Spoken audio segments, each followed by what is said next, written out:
if you have a trade deficit, you're losing.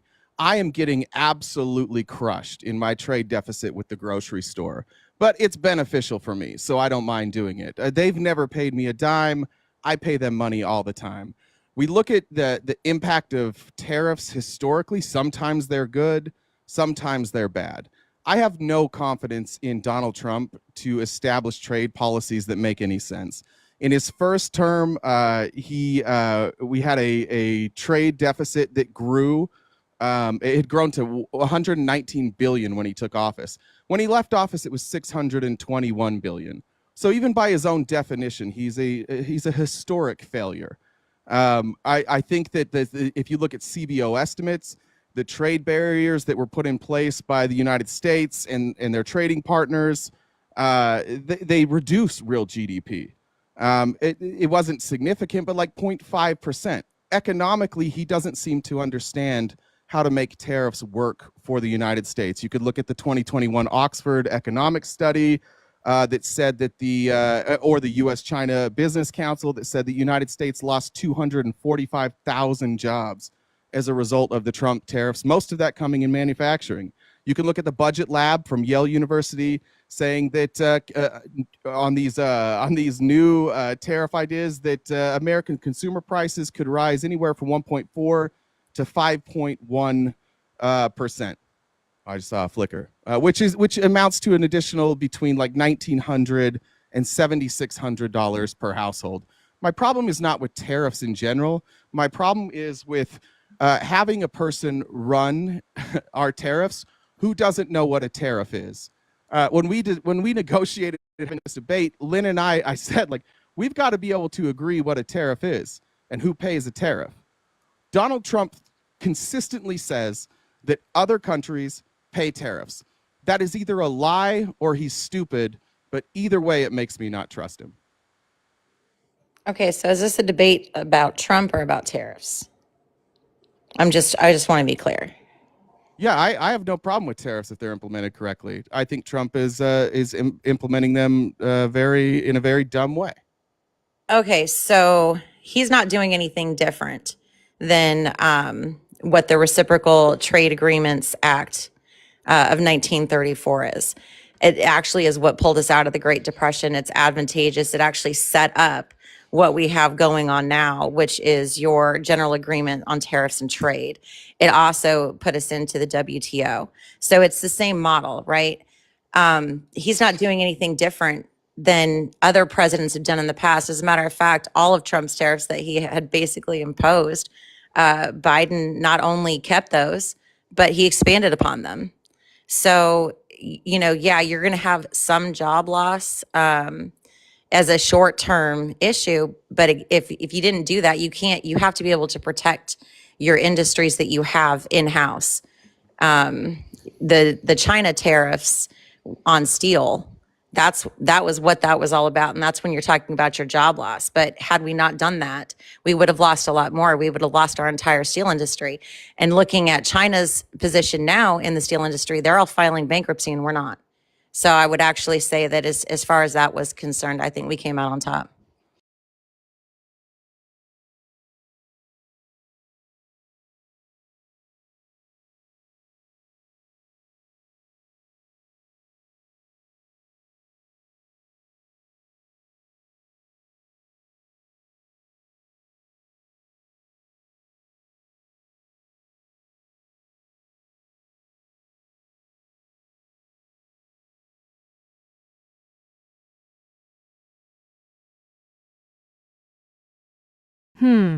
I'm having trouble hearing you. Also, just like extended time away from the Great Depression as people recover. Like, where are you getting this idea that tariffs pulled us out of the Great Depression? Do you have a source for that? Yeah, absolutely. Hold on, I'm pulling it up right now. And when she sends that source to Jesse, what I'll do is I'll put him on big screen so he can show it.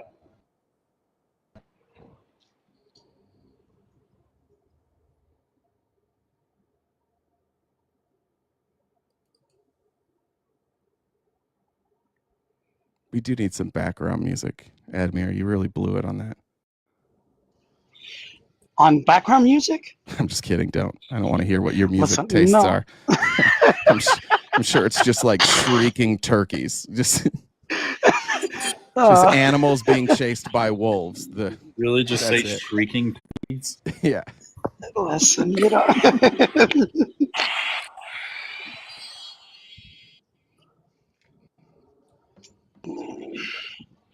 Jeopardy song.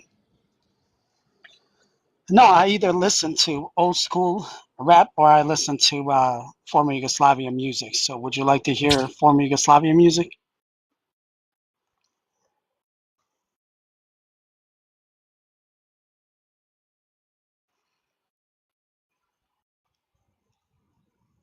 Oh, there he goes. Oh no, did ZPAC get blocked already? sorry, ZPAC.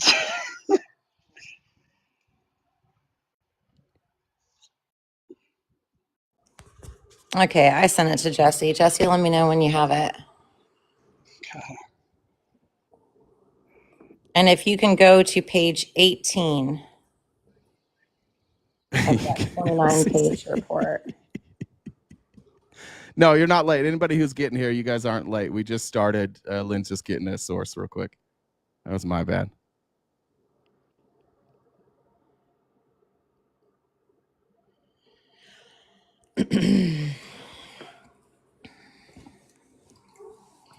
So we agree that when it came to the Great Depression, we had a stock market crash in 19. Can I just not hear Lynn? It looks like she's talking. Can I not hear her? I'm talking. Can you guys hear me? I can hear you. Admir? I think something must be. I can hear you. Can you hear me? On the file, or is it? I can't hear anybody. It's page 18. Jay, do you not hear me at all? I don't know why I can't hear. Give me a second. Okay.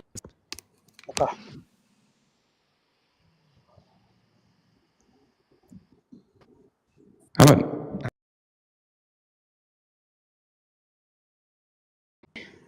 God, I can't hear anybody. Let me drop and come back up. I don't know why I can't hear.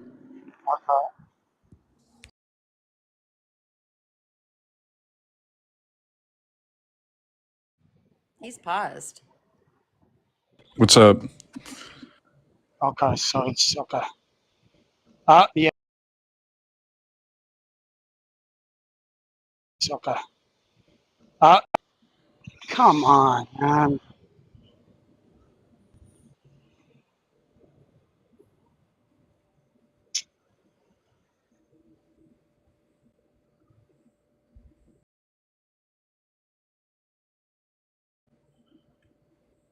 Dude, what the fuck? What's going on? I'm trying to pull up my Discord and it's not wanting to pull up now. Hold on a second.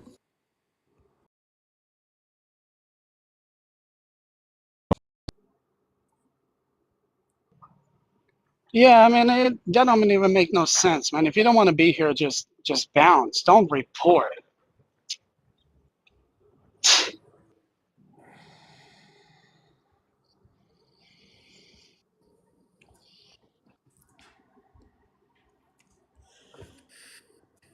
How about let's see if I can hear.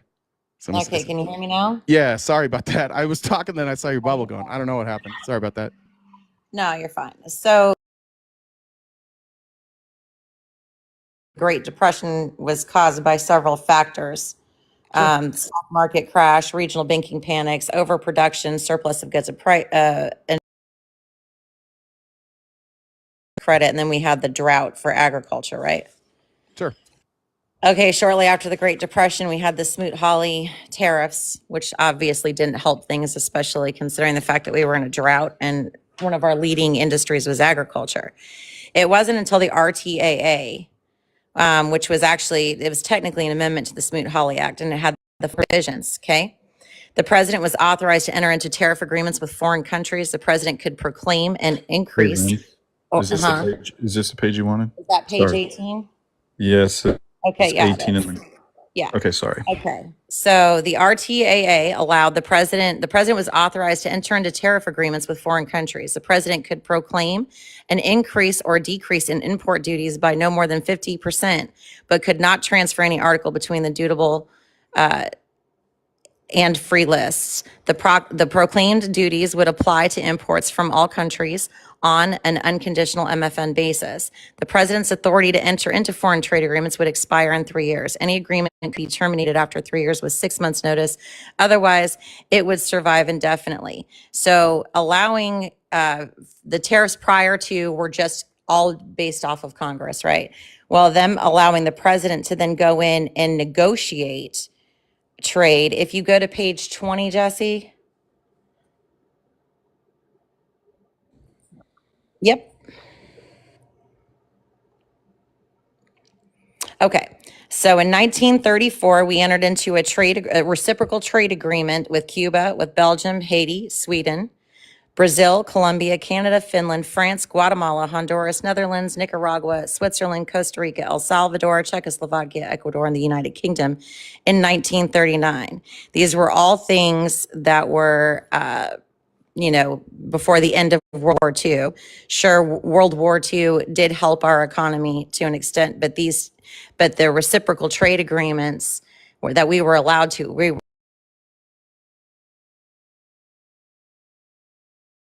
what really helped turn things around, especially giving us the ability to reverse a lot of the tariffs that had been put in place shortly after the Great Depression. It actually remodeled and changed the way that we do tariffs and that we do trade on a global scale. It's what we model our current trades off of. It's what the WTO models it off of. So it was absolutely pivotal for our economy to do that. And it does prove that that trade agreements will work and that tariffs are a tool that you can implement in order to do those trade agreements. Sure, but my question, what you said, is that pulled us out of the Great Depression, and I still haven't heard. I asked for any economist that says I've never in my life heard a single economist say that it was tariffs and not World War II that pulled us out of the Great Depression. Okay, so when did World War II end? I don't know when all the troops were gone. I don't know, 43? It was like 45, right? 45, sure. So in 1934 to 1939, we entered into trade agreements, trade treaties, based off of our power with the RTAA, right? With reciprocal tariffs and trade agreements, we entered into that with all of these countries between 1934 and 1939. And we started seeing an uptick significantly in our economy prior to World War II ending. Yeah, I hear what you're saying, but what you're doing is you're saying this exists and our economy got better, therefore this was why our economy got better. And I'm not saying it's why. I'm not saying it's the only reason, but this was something that did absolutely turn it around.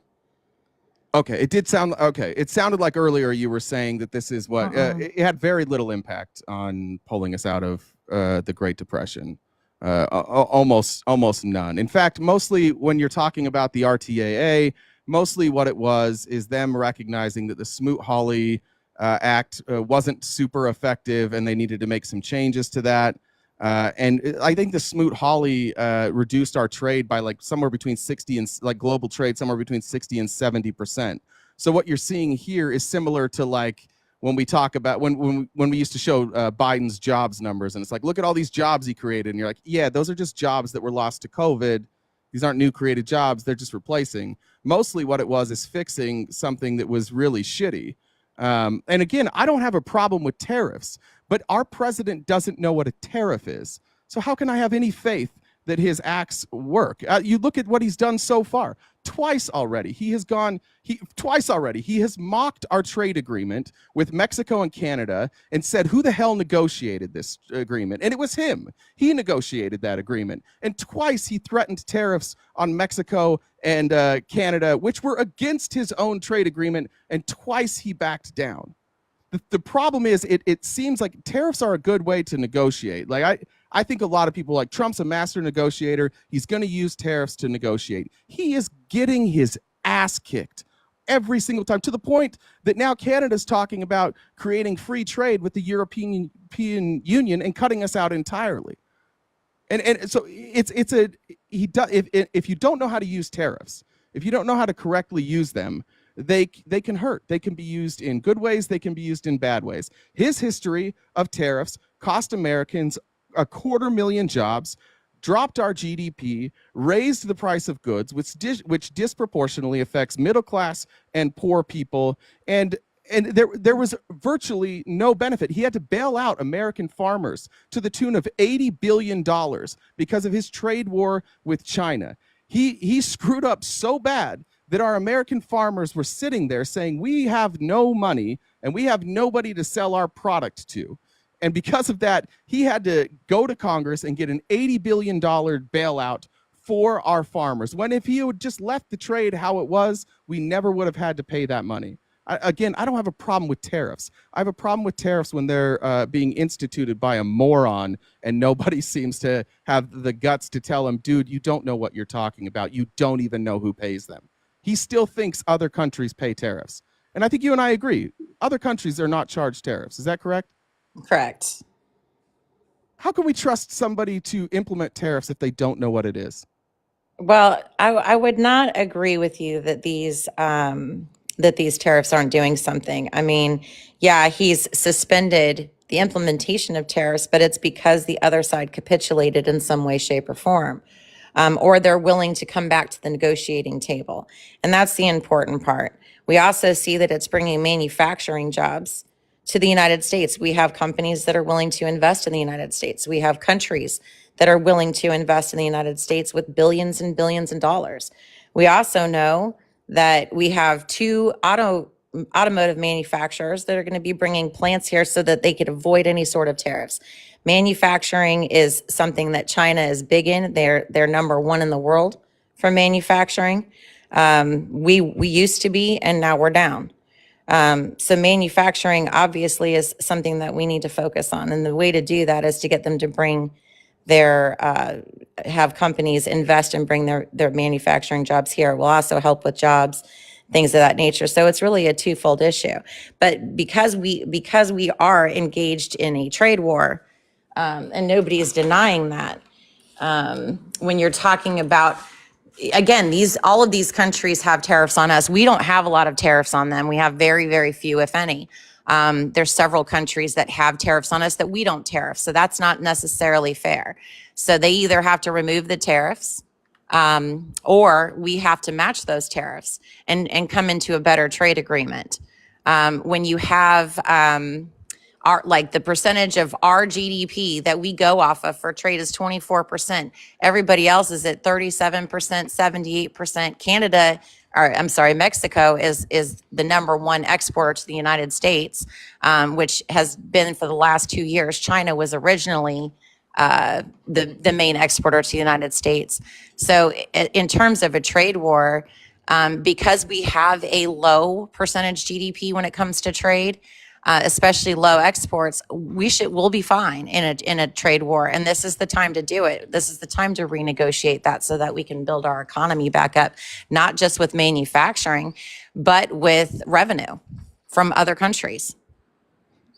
Yeah, first of all, I would say it's absolutely silly to say that Donald Trump got concessions out of Canada and Mexico. He got them to agree to put troops on the border and appoint a fentanyl czar. There was already somebody in each of those countries that was responsible specifically for drug, maybe not specifically fentanyl, but they just named the person who was in charge already. When he talked about the troops on the ground, those had already been negotiated. In Mexico, he wanted, I don't remember how many got, 10,000. That had been negotiated by Biden. He's lying. What happened is he got his ass kicked in a trade war. And when everybody said, dude, you can't win this, he said, okay, can I get this? And it was things that Canada and Mexico had already conceded under Joe Biden. When you talk about bringing back American manufacturing, I'm not sure what you're talking about. Go ahead. Really quick, can you provide proof that they agreed to that underneath Joe Biden? Sure. Jen, do you mind if I finish? Jen can find that source for me. No, go ahead. Okay, cool. No problem. When it comes to bringing back American manufacturing, I don't know who you're talking about. If you're talking about Honda, they haven't confirmed that. If you're talking about microchip companies who are here going to make chips, that was part of the Chips and Science Act that happened under Joe Biden. I live in Arizona, where we have multiple buildings being put up, one just down the street from me, one on the other side of Phoenix, where they are going to manufacture microchips. Those were already happening. When you say other countries tariff us, that's true. But again, it's a fundamental misunderstanding of trade. If a country has tariffs on us, it's to protect them. Just like we have protections like for sugar, like with sugar, for example. You have to protect the industries in your country, and you do that through tariffs. We are massive. We are the richest country in the world. We're one of the most populated countries in the world. It makes sense that countries that are much smaller than us, who have smaller industry, would want protective tariffs put in place for goods that we could import and undersell and gut their economy.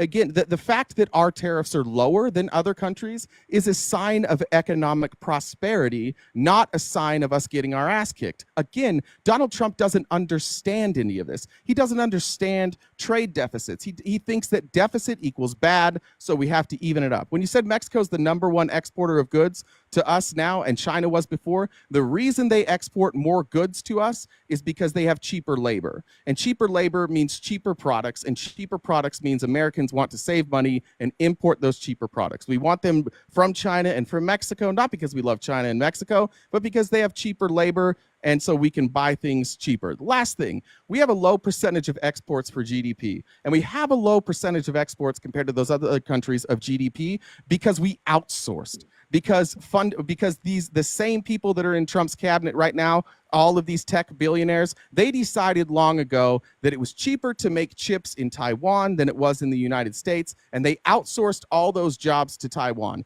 It was private industry with all the support in the world from Republicans that said, go ahead and offshore those jobs. And you know what? It worked for us. It was all right. It worked for a long time. And I fully agree that we can bring some of those jobs back. I believe microchips are the future. And I think that that's why the Biden administration, along with the Republicans, remember, this had bipartisan support, passed through the legislature. That is an example of Republicans and Democrats coming together to do something good for America. And Donald Trump is taking credit for it as if he has done anything. There has been zero bipartisan legislation, zero legislation, period, passed under this president. It is executive order after executive order after executive order, and then bragging about things that are going well that he has nothing to do with. Let me check, see if Jen got that. Jen, did you send that to Jesse by chance? Wait, what were you guys asking him? Well, she wanted to know what the source was that she was supposed to look up. Oh shit! Now I can't remember. What was it? Joe, some source that says that Joe Biden was the one that negotiated all that stuff with Mexico when it came to roots and all of that. Okay, yeah, I can pull that up. And Jesse, can you pull up my source to rebut RTP, please? Can you send it to the Discord so it's on my laptop? Hey, Jen, will you do me a favor? Can you expand it to the big box so once Jesse comes up, it's clear?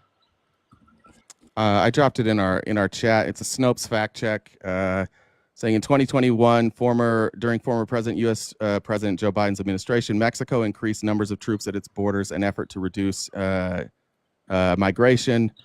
In 2025, Trump announced he was delaying imposing tariffs on Mexican goods as part of an agreement with his Mexican counterpart. Mexican President Claudia Sheinbaum said her government agreed to send 10,000 troops to the U.S.-Mexico border in an effort to prevent trafficking of drugs, particularly fentanyl. So Mexico, let's see, where is this? In 2021, Mexico deployed June of 2021, Mexico deployed 10,000 troops to its southern and northern borders to stem migration from Central America. December 22, Mexico again boosted border security and took measures to slow migration coordination with the Biden administration. May of 2023, at the head of the expiration of Title 42, Mexico increased troop presence at the border and cooperated with the U.S. to manage migration flows. These agreements were made as part of a broader diplomatic negotiations and cooperation rather than direct economic threats. This is something that Kamala Harris actually negotiated. Okay, so again, can you show me where it says that Biden deployed troops to the border to stop immigration? No. Biden Mexico deploy troops to the border to stop fentanyl? I just did. No, you didn't. In June of 2021, Mexico deployed 10,000 troops to its southern and northern borders to stem migration, particularly from Central America. That was because of stay in Mexico. That wasn't because of anything that had to do with tariffs or trade. In 2021? Yeah, in 2021. That was the policy. It came right after Kamala Harris went and met with other countries in Central America, and they came to this agreement. And then in 2020... that was 20. So that's the Remain in Mexico policy. That's what the Supreme Court was upholding. So Remain in Mexico went into effect in June of 2021? It went into effect before that. Well, why did Mexico? So in June of 2021 is when they deployed these troops, right after Kamala Harris went and negotiated this agreement. Yeah, because again, so Remain in Mexico was that Mexico had to use their military to prevent people from crossing over into the border, right? Biden said, hey, we're going to get rid of Remain in Mexico. And the Supreme Court said no. Wait, no. Yes. Can you show me a source that says that Remain in Mexico required Mexico to put 10,000 troops on their southern and northern border? Sure.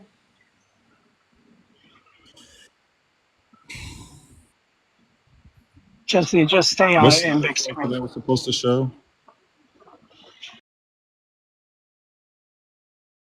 Big screen. I mean, I can show you the announcements right here. I can send it to you. I'll put it in the chat here. Here's the announcement from Jen Psaki on April 12th, 2021, announcing the agreement that they made with Mexico. I mean, look, I don't know what to say. This is what sucks about Donald Trump. He lies so much that it's impossible to keep up with this stuff. But this was a Biden deal. He got nothing. He got his ass kicked by Mexico and Canada in both of those agreements. He got absolutely nothing, except for now our relationships with them are worse. There's the White House statement there. So just for a few highlights, if you want to look at the, let's see, where's the 10,000 troops? Let's see. There's a whole bunch of stuff in there. The 10,000 troops was on that last one I showed. Jesse, can you bring up the last one, please? Well, yeah, the Mexico one? Yeah. Yes. So if you type in troops, you'll see the question was asked. We understand that there was an agreement with Honduras, Mexico, and Guatemala to place more troops at the border. That's the deal that Kamala Harris negotiated. Then you'll see Psaki's answer in the second paragraph. Mexico made the decision to maintain 10,000 troops at its southern border, resulting in twice as many daily migrant interdictions. Guatemala surged 1,500 police and military personnel to its southern border with Honduras and agreed to set up 12 checkpoints among the migratory route. Honduras surged 7,000. So on top of the 10,000 from Mexico, we got 1,500 from Guatemala and 7,000 from Honduras for a total of 17,000. So this is just an already agreed upon deal, which is why it took like 12 seconds for Canada and Mexico to agree to it, because they just like, we're already doing all these things that you asked for.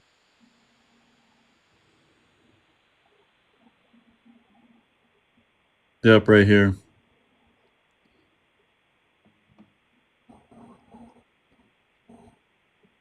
But, and what was the other one that you need me to show? I don't remember the other question. I sent a Snopes, but the Snopes links to this press briefing. So this is what you need anyways, if people don't like Snopes. So this was the link in Snopes. So Kamala deals 1, Trump deals 0. I like that.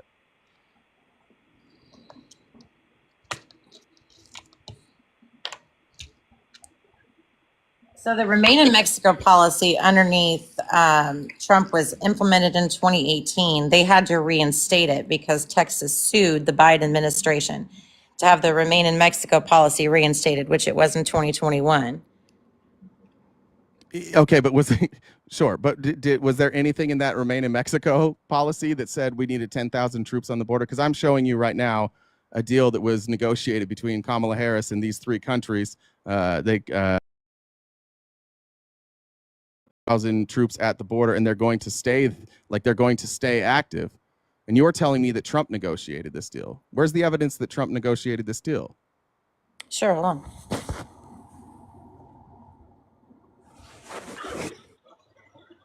And I just want to make an announcement just while she's doing that. If you guys can just tap, share the live. Please don't gift me at all. Please give the panel. But as far as I go, please do not gift me at all. Thank you. You probably didn't need to say that. I don't think anything was coming your way anyways.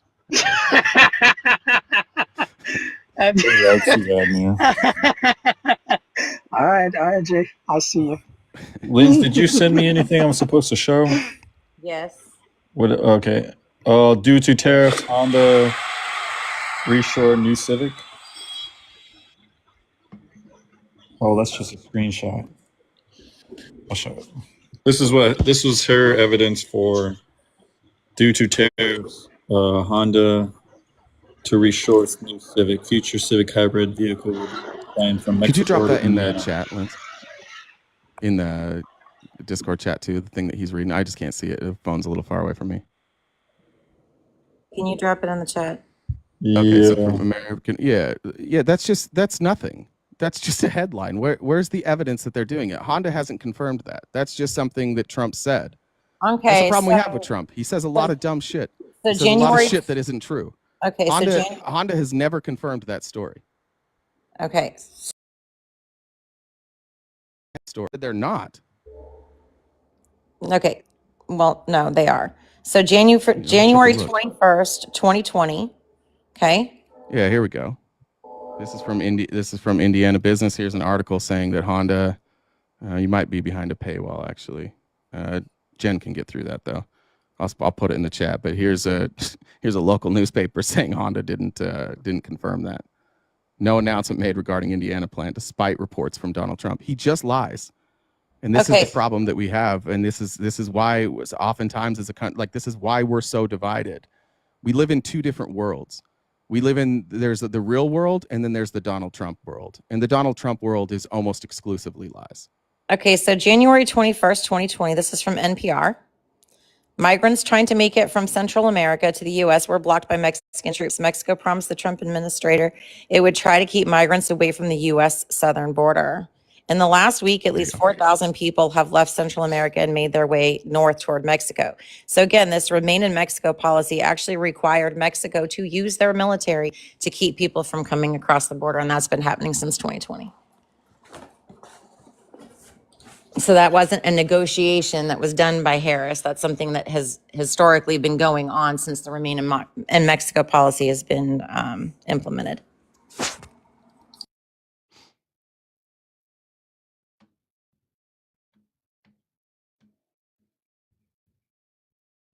I'm so uncomfortable with silence. I'm so bad at this.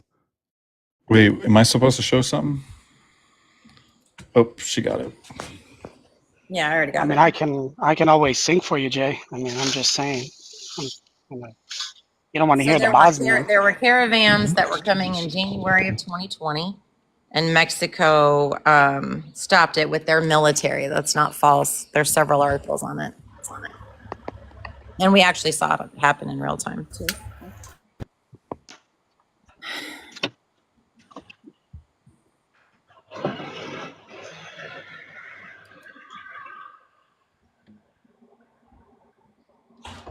So anything else on tariffs? I don't know how to change the language here. Well, do you want to stay on tariffs? Do we want to move on from this? Do we feel like we're tariffed out and you want to move to something else, or do you want to stay on this? Oh shit, we're doing that thing. I can't hear you guys again. Sorry. I got to drop again.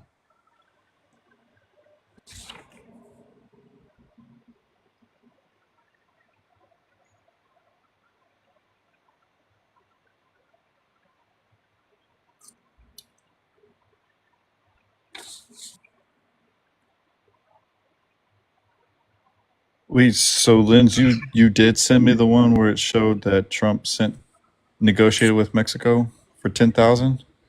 So the Remain in Mexico policy, let me get back to it. The Remain in Mexico policy required Mexico to keep people from coming in through their northern border.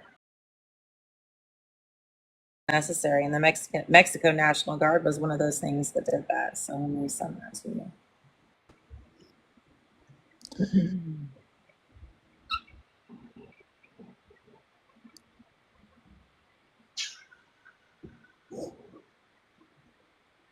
But that's using military was something that Trump was having them do prior to Biden ever getting into office. Yeah, there was no definitive number of troops, but again, like your claim was that he negotiated these troops, and it's just not true. It's just not true that he negotiated this. This was already in place, and he is claiming that he negotiated this. Now, your claim was that Kamala Harris negotiated for them to use military troops, and so therefore it wasn't Trump. But what I'm telling you is based off of the Remain in Mexico policy, Mexico was sending troops to their northern border and our southern border to prevent migrants from coming in via the Remain in Mexico policy in 2020 forward. I didn't make a claim. I was responding to your claim that Donald Trump negotiated. I told you he got nothing from the deal. You said he did.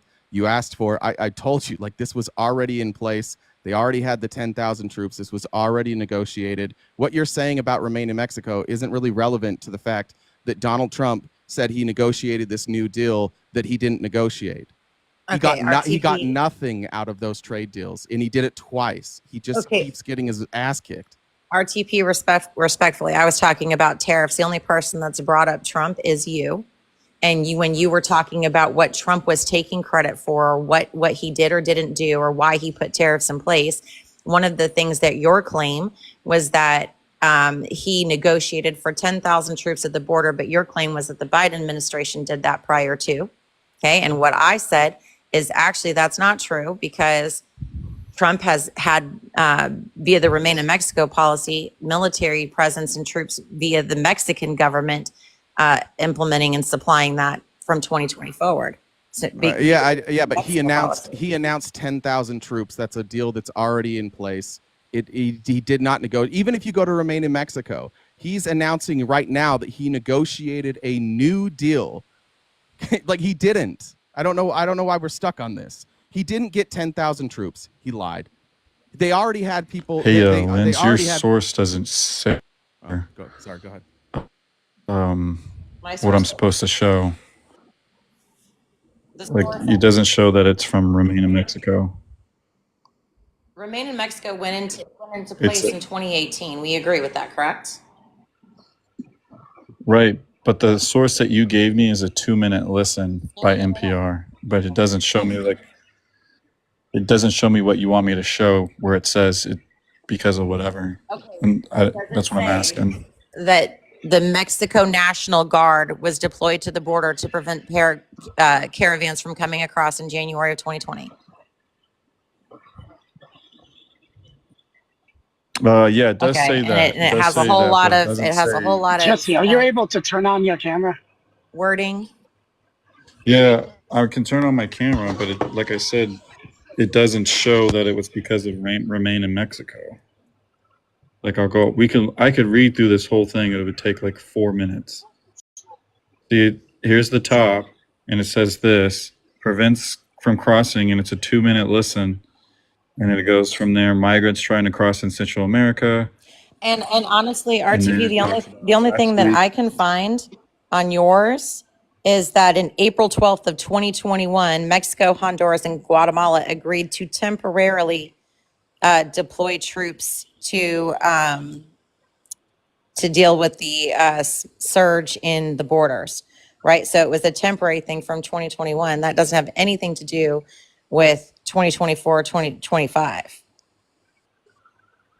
We've already covered this. It's in the White House press briefing. You can go look at the agreement between them. We actually already covered this, but no, it was a standing agreement they would dedicate 10,000 troops. It was a standing agreement. If Trump negotiated 10,000 troops, where is it? Where's the negotiation? Where's the announcement that we're doing this from Mexico and from Canada? But I've already covered. Again, like I do think, Lynn, with all due respect, I think you're backpedaling on this. I think you're trying to figure out a way to say that like Trump did get troops, that he didn't get his ass kicked in these negotiations, and he just did. No, no. You made the claim that it wasn't Trump, it was Kamala Harris. And the best that you've been able to show me is something from April 2021 with a temporary, all you've been able to show me based off of your claim. No, I also You're the one that, hold on. That's not, well, no, listen. Can I finish? You've interrupted me a bunch too. Hold on. Hold on. That's not, well, no, listen. Stop. Stop. Jay, land the plane, please. And then Linz, I'm not going to do this interrupting. Jay, finish. Wait. Linz, respond. Go. Well, I'm just saying, what I read to you was not only from June of 20, I read you April of 2021, which is the press briefing by Jen Psaki. I read you from June of 2021. I read you from December of 2022. I read from May of 2023. I gave you multiple examples, but Mexico's agreement with the United States was that they would dispatch those 10,000 troops. So the argument that we're having here is, did Trump get any concessions out of Mexico and Canada in those trade agreements? That's what we're discussing. What concessions did he get? Let's go. Sure. So it says, and this is from the New York Times. It says, as part of her deal with President Trump to stave off steep tariffs on Mexico for a month, President Claudia Sheinbaum pledged to send 10,000 troops to the U.S.-Mexico border. And that's February 4th, 2025. So you're saying he didn't do that? And no, I'm saying it was already in place. No, I'm saying it was already in place. And Claudia Sheinbaum, just like our friends to the north, know that what you have to do in negotiating with Trump is you have to tell him he's a big winner, and then he's a big winner. And these deals, you've provided no evidence, none, that these deals were not in place. I've read the press briefing. You can read it again. You can go read the deal. You didn't know this deal existed. But Donald Trump got nothing. He got nothing that wasn't already in place. Okay, hold on a second. Respectfully, you have no idea what I know and what I don't know. I'm not backpedaling. I get what you're trying to do, but let's just stick to the topics here. When it comes to this, this whole thing, you've brought up stuff that happened around 2 years ago and fewer, right? So 2021 to 2023 at best. We're in 2025. So at the end of 2024, there were no Mexican troops at the border that you can substantiate, or that the deal that Kamala Harris had with those three countries was a temporary. It wasn't a permanent thing. And I'm telling you, you said that you wanted me to prove that Donald Trump made a deal based off of his tariffs, that 10,000 troops were going to be deployed to the Mexican border via Mexico, and I've done that. So he did send me another source. This one is AP though. Are you okay with AP? Sure. So it says right here, Biden administration has struck an agreement with Mexico, Honduras, and Guatemala to temporarily surge security forces to their borders in an effort to reduce rise of migration of. What's the date? Wait, hold on a second. Hold on, wait. Nobody turn out, Jesse, come off mute. What's the date of that article? Oh, sorry. I keep getting these pop-ups. The date is April 12th, 2021. You can see okay, so again, we're still on 2021. That doesn't have anything to do with that. That doesn't have anything to do with now currently. When was the expiration of that agreement? I'm sorry, it was a temporary agreement. When's the expiration? It's a temporary agreement. Yeah, I understand that. When's the expiration? A temporary agreement would have an expiration. When's the expiration? Okay, so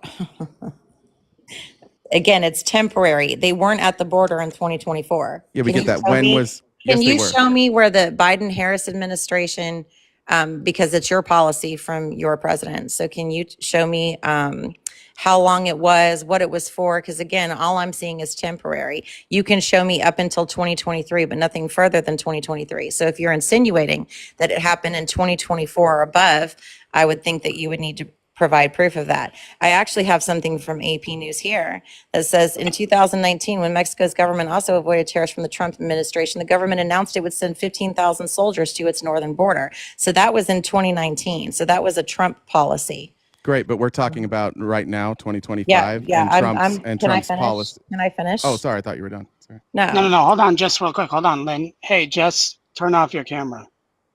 Okay. Lynn's, your receipts, you're gonna have to read them. I'm reading him right now. No, I know. I'm just saying. From now on, you're gonna have to That read wasn't 'em. my receipt. That wasn't my receipt. No, That's why. that was- Yeah, that's that why I was- said. Yeah. RTP No, I got that it, he Jesse. sent it. He sent to me. And he needs to read them. Yeah. Don't. I got it. Let's go. So I wasn't supposed to read it. My apologies. I will not do that. No, you're again. good. You're good, My Jesse. apologies. You're good. I like you sitting there looking pretty. All right, go, Linz. Yeah. So again, you have the Mexican president coming out again saying, "Hey, I'm going to put 10,000 troops at the border," and that was February 4th, 2025. So it all started with Trump's policies. The Remain in Mexico was in 2018. In 2019, she sent 15,000 troops. They sent the Mexican National Guard in 2020. That was all underneath Trump. And then in 2025, February of 2025, to avoid the 10% tariff that Mexico was going to absorb, she agreed to send 10,000 troops to the northern border, which meant that the 10,000 troops weren't there if she's planning on deploying them. Look, now what you're saying is things that she did. Like the first one that you said is she sent troops to the border, which she absolutely did. That wasn't negotiated by Donald Trump. That was a decision on her behalf. You can go and you can look at this. If you're going to negotiate an agreement like this, where you're going to have if you're going to have an official agreement where you're going to send troops to the border, which you would have to have, where is it? Where is this agreement that Trump negotiated? How can we read it?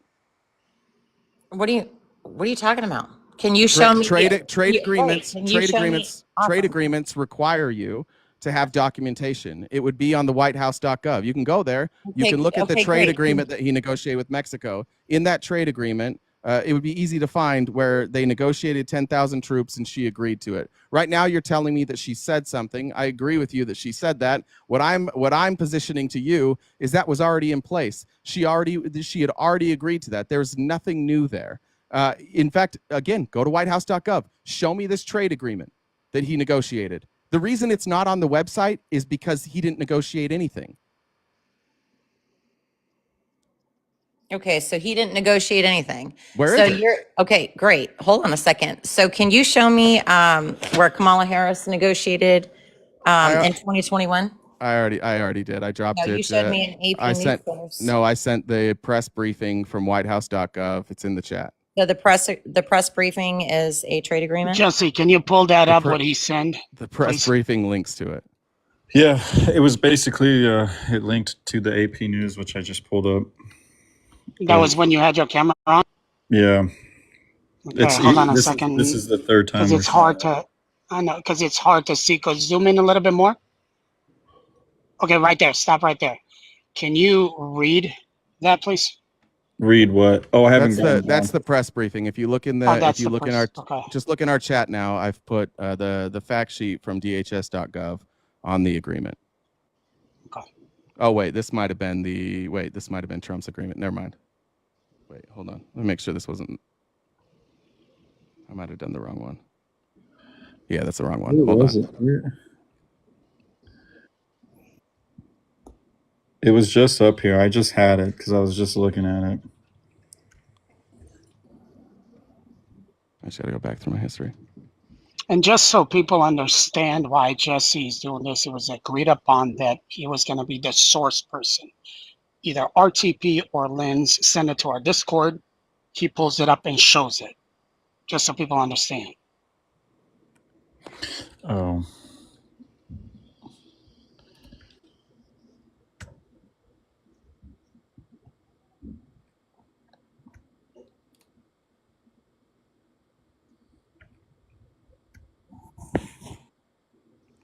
God, it's so hard to go through the archives now.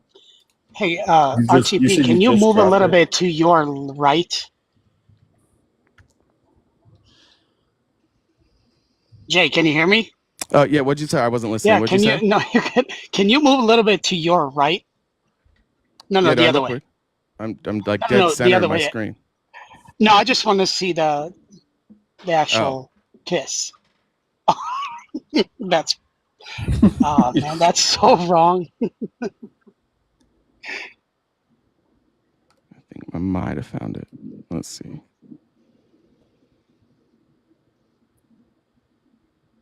Damn. You got so many sources in this chat.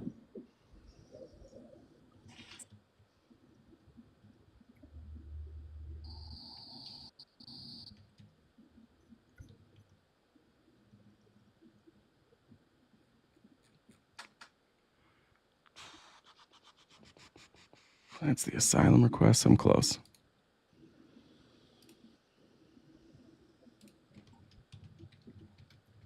Actually, let me go back here.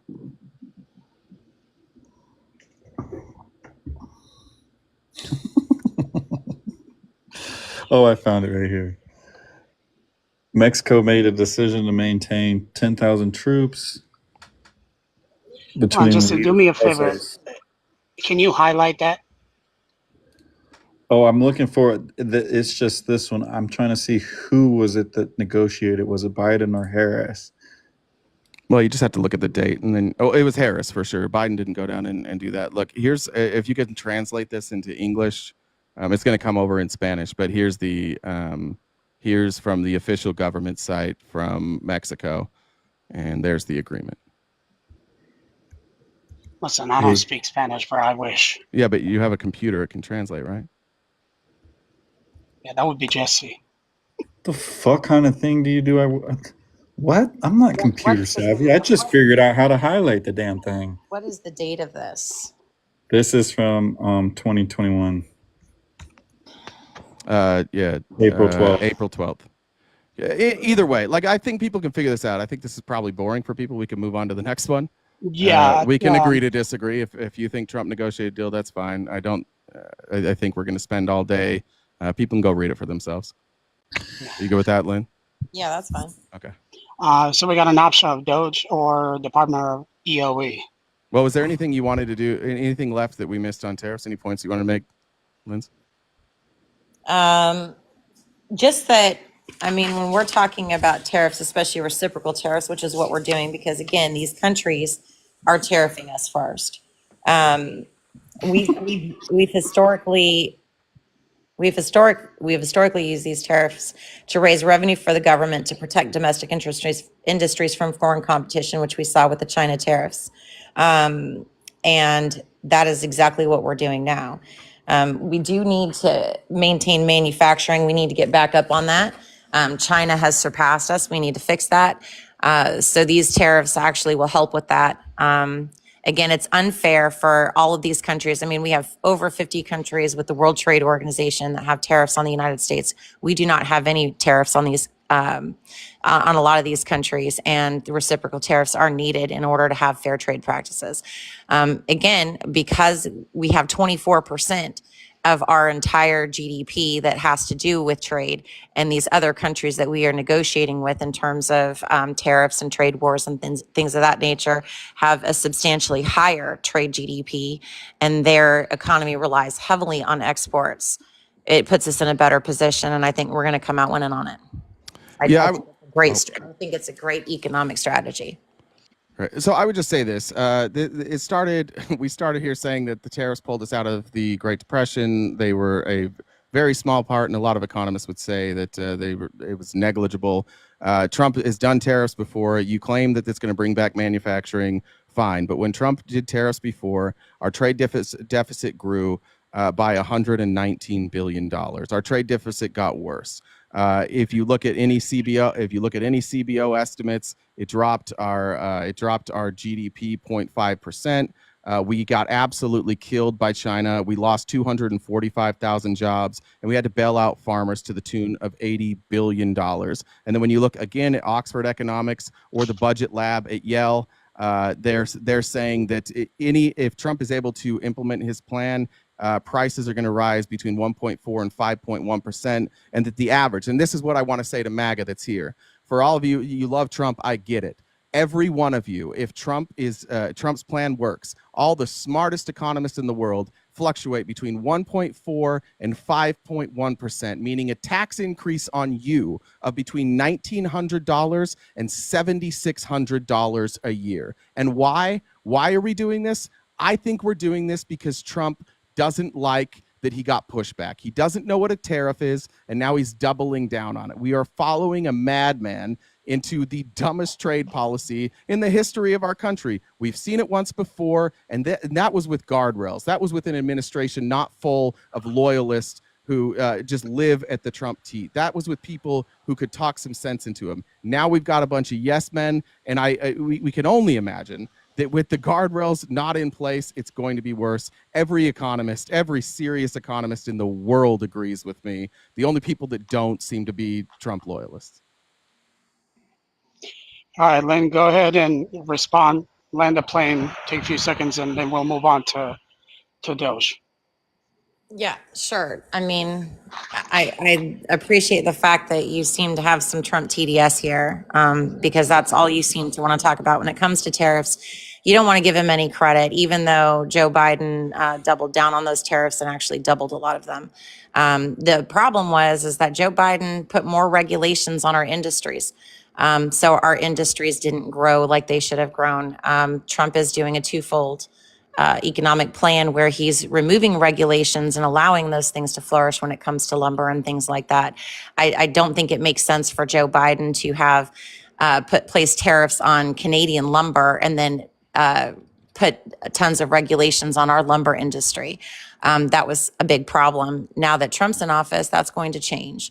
He has released the regulations on the lumber industry so that we can continue to grow and thrive there, and we're not going to be reliant on imports of other lumber. But again, Canada's GDP solely relies a lot on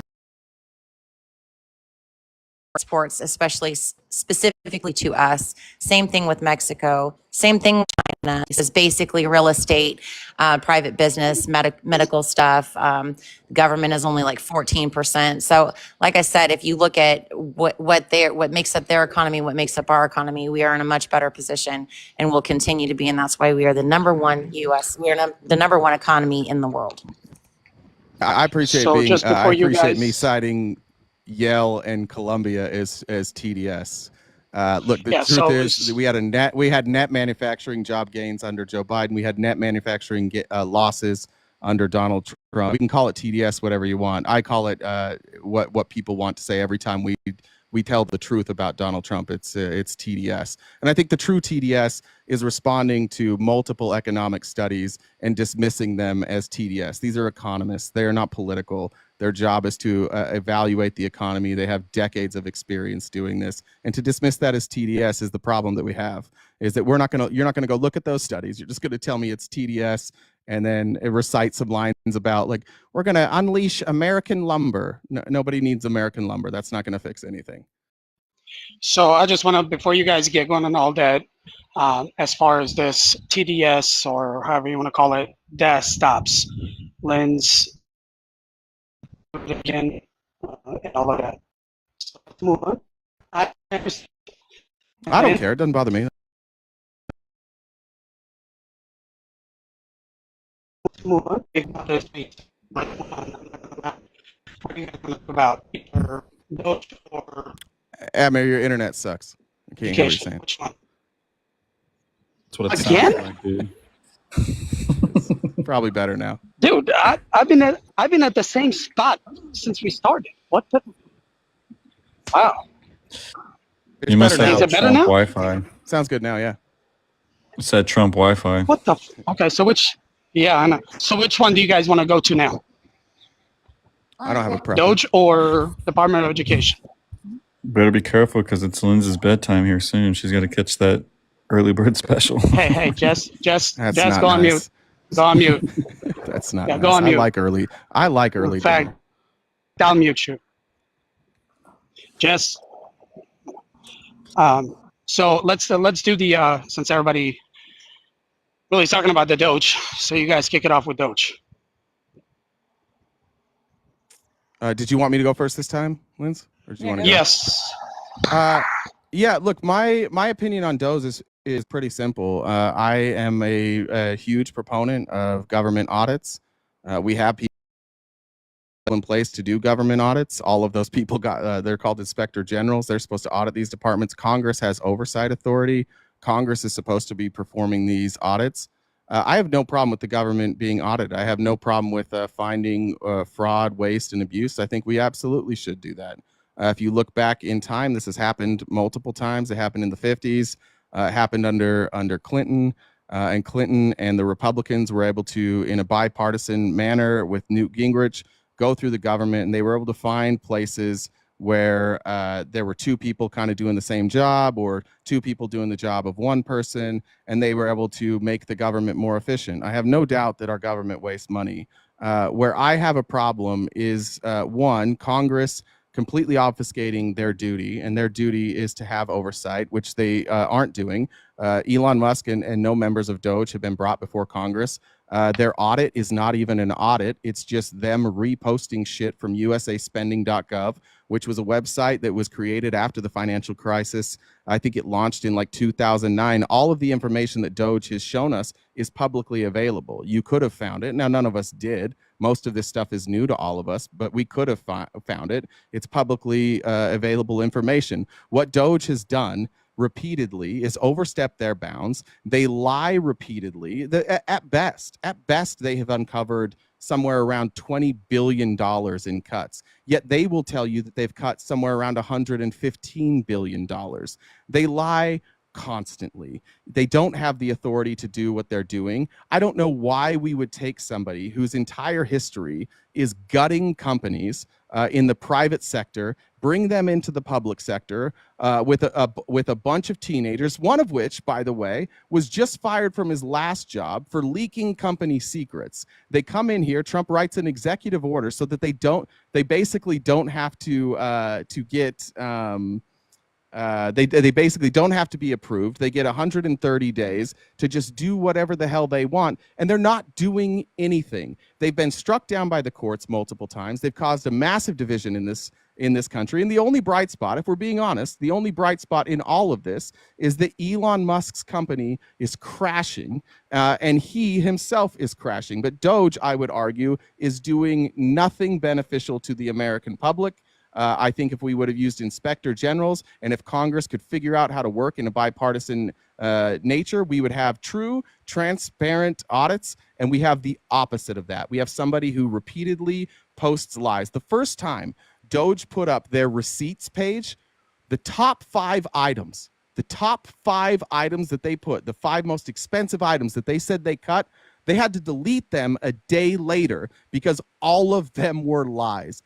Every single one of them. If we want to be serious about cutting waste, fraud, and abuse, maybe we don't bring in Elon Musk, a capitalist who's just trying to get a look at his competitors' bids for government contracts, and maybe we leave him and the titty milk boys at home, and we perform a real forensic accountant audit with real forensic accountants, and we bring them before Congress, and we get to ask them questions. This is not an audit. It's a takeover. It's a coup. It's Donald Trump handing the government off to his biggest donor, a man who is under investigation by multiple agencies that he is gutting right now. There were over 280 complaints against Elon Musk companies by the Consumer Financial Protection Bureau, the bureau that their sole purpose is to make sure that you and I and everybody in this chat, when banks steal money from us and when banks charge excessive fees to us, we don't have to hire an attorney. We can go to this Consumer Financial Protection Bureau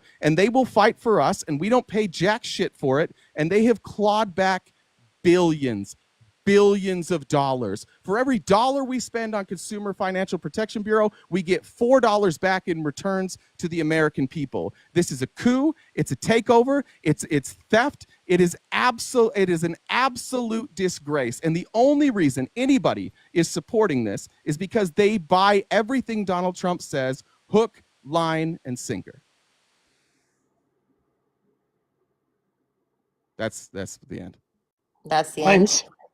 Yeah. Yeah. I was expecting fireworks or something. I don't know what happened. Yeah, so it's nothing new for a president to appoint or to create something within the executive branch. He's done that historically via executive order, which he's done here. The problem is you need to have an independent audit done of the government, not something within the government. And then you can't just leave it up to Congress, right? So for example, I sent Jesse a source. Jesse, do you have it? Yeah, exactly what do you want me to show? Yeah, so can you pull up, it's an IG report. Okay. It says nearly 72 billion improperly paid recommended improvements go unimplemented, Yeah. right? Okay. So the Inspector General actually sent this report to Congress. There's 72 billion of improper payments via Social Security that were made. And they sent it to the Ways and Means Committee. And they were supposed to do something about this, which they haven't done. It still goes unanswered. There's still $23 billion that remains unrecovered. So you're asking the government to fix the government, right? And they're not going to do that, which is why you have to have somebody that's independent of the government, that's outside of it, that's not part of it. That's the important part. The Social Security stuff is a nightmare. As much as people try to say that Trump lied about that, that's not necessarily true. You can actually go to the Social Security Administration when they talk about the addressing the aged records, and the head of the Social Security Administration. I can send this to you as well, Jesse. What am I Actually showing on is- this one? Is actually, well, it's just proof that, you know, even though the IG did a report, a 5-year audit of the Social Security Administration, sent it to the Ways and Means Committee, there's still 23 billion that's unrecovered and nothing has been done. This is not even something that was on anybody's radar until DOGE came in. So then we can go to, this is as of March 5th. The Social Security Administration put it out. It says, I thank President Trump for highlighting these inconsistencies during his speech last night to a joint session of Congress, said Lee Dudick, Acting Commissioner of Social Security. We are steadfast in our commitment to root out fraud, waste, and abuse in our programs and actively correcting the inconsistencies with missing dates of death.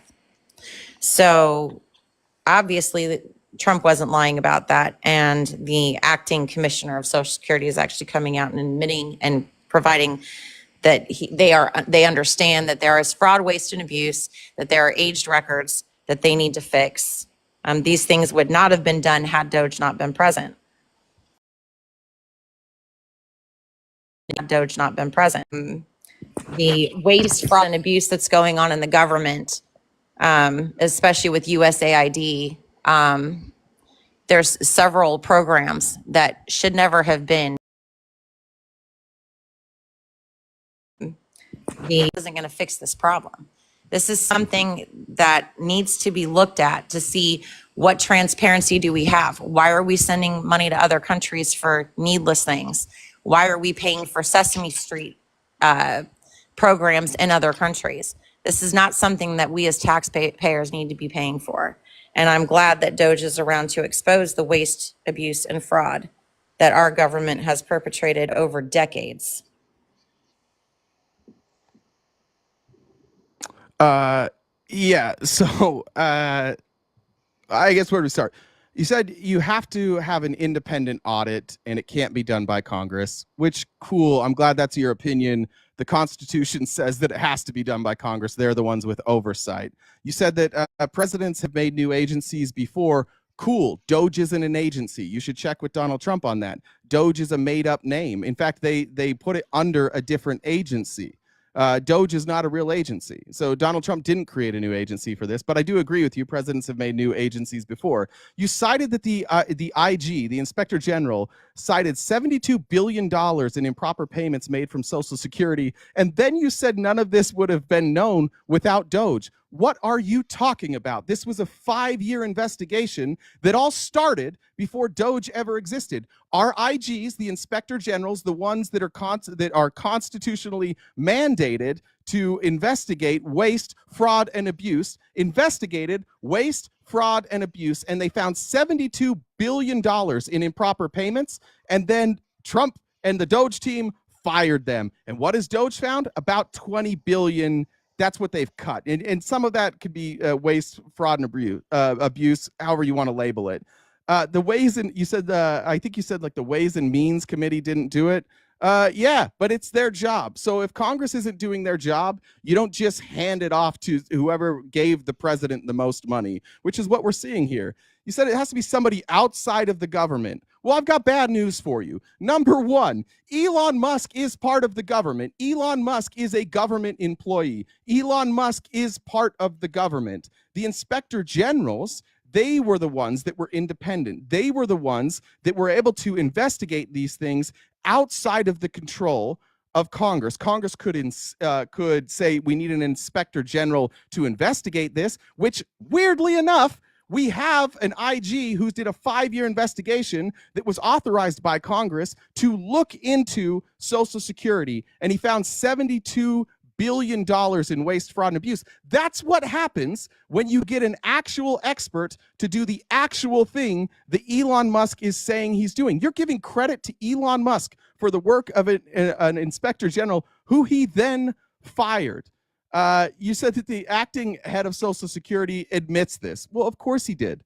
Of course he admitted it because our system was actually working. But Congress, if you have a problem with waste, fraud, and abuse in certain places, take it up with Congress. You said like all these programs, these USAID programs, you said they shouldn't exist even though Congress appropriated them. That's how they exist. I'm sorry. There's a lot of programs in this country that I don't like that exist. But there's a lot of people in this country that think differently than me. And that's how our country is meant to operate. So when you appropriate a budget, you set aside money for programs like this. And all of us could have known that these programs existed had we went to usaspending.gov. Not only was our country and our government transparent on where this money was going, because that's what happens when you pass these bills, and that's why usaspending.gov exists, is because our government, after 2008, the financial collapse, decided we need to be more transparent. We need to hire more inspector generals. All of this is a show. Elon Musk is a government contractor. Elon Musk wants to get rid of the agencies that will make it so that he can't turn X into a payment processor. He wants to be a bank.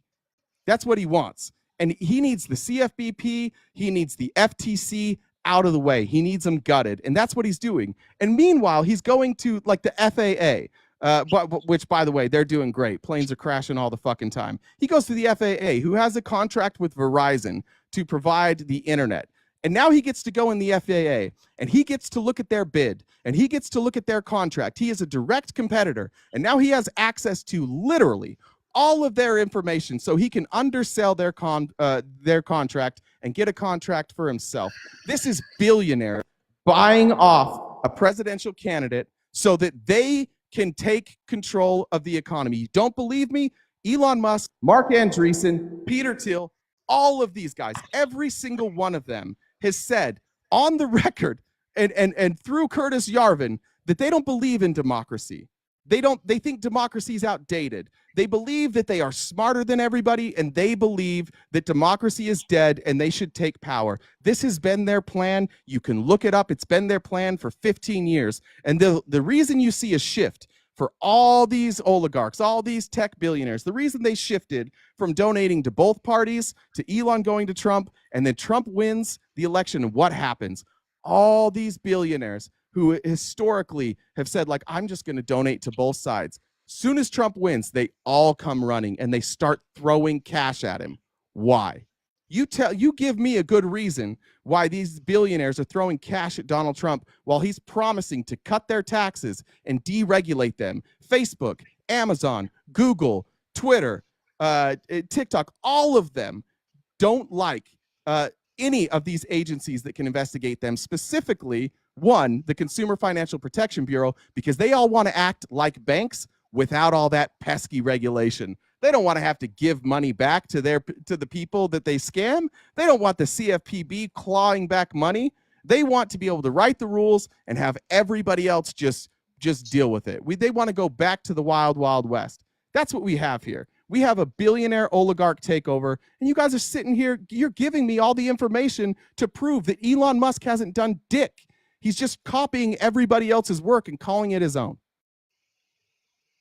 Okay, so you're under the impression that Michelle L. Anderson, the IG for the SSA, was fired?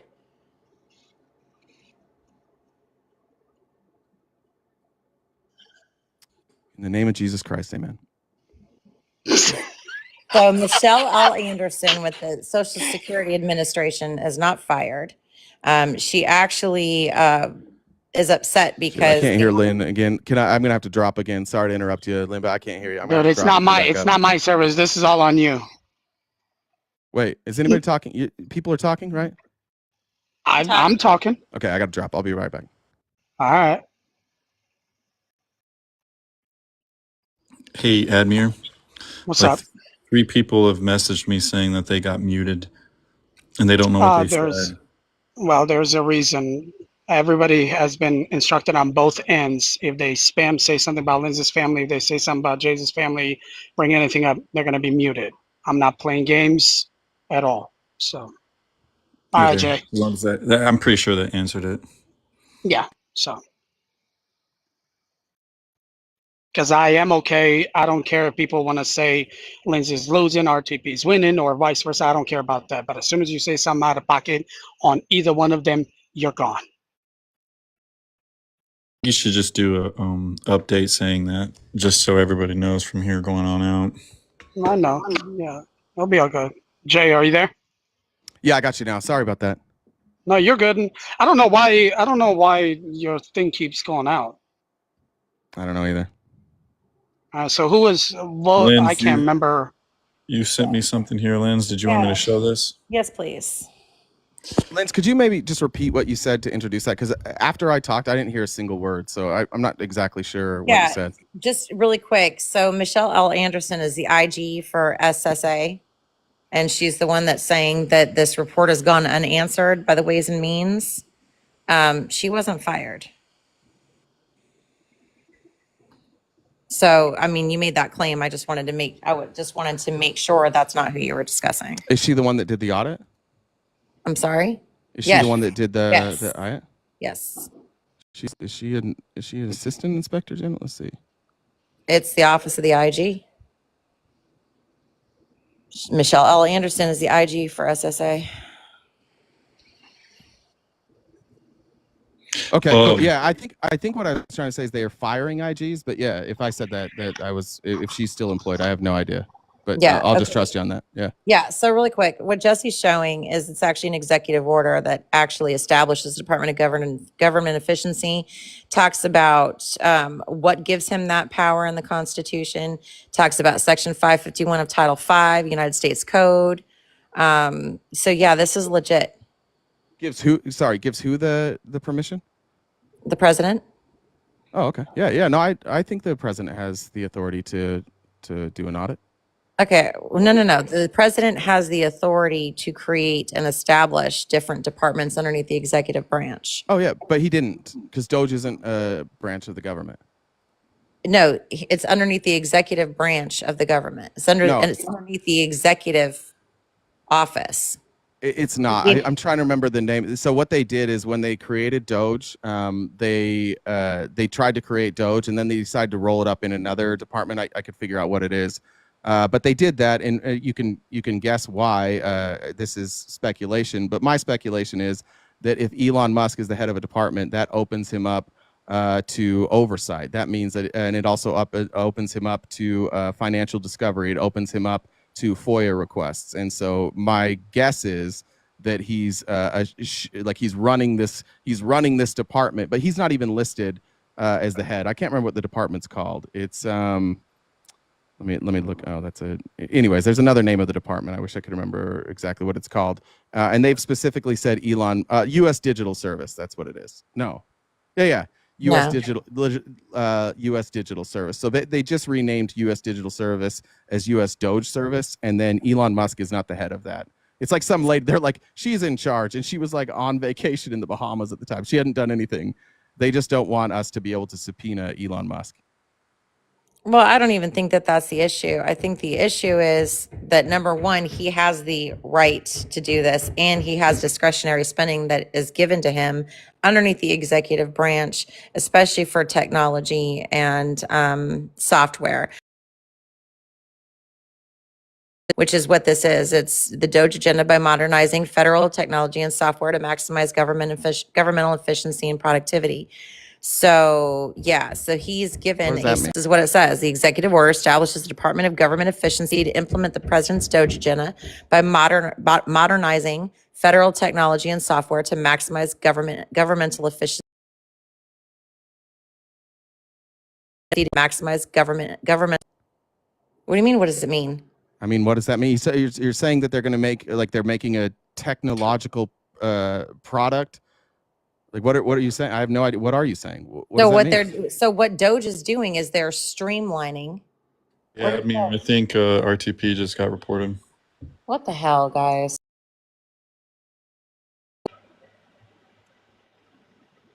Come on, man. Why? I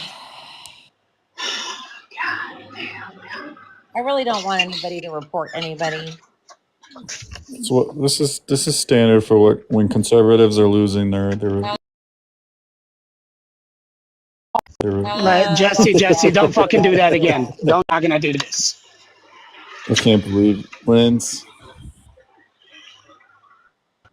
Was he What? coming back, Jen? Yeah, I got him.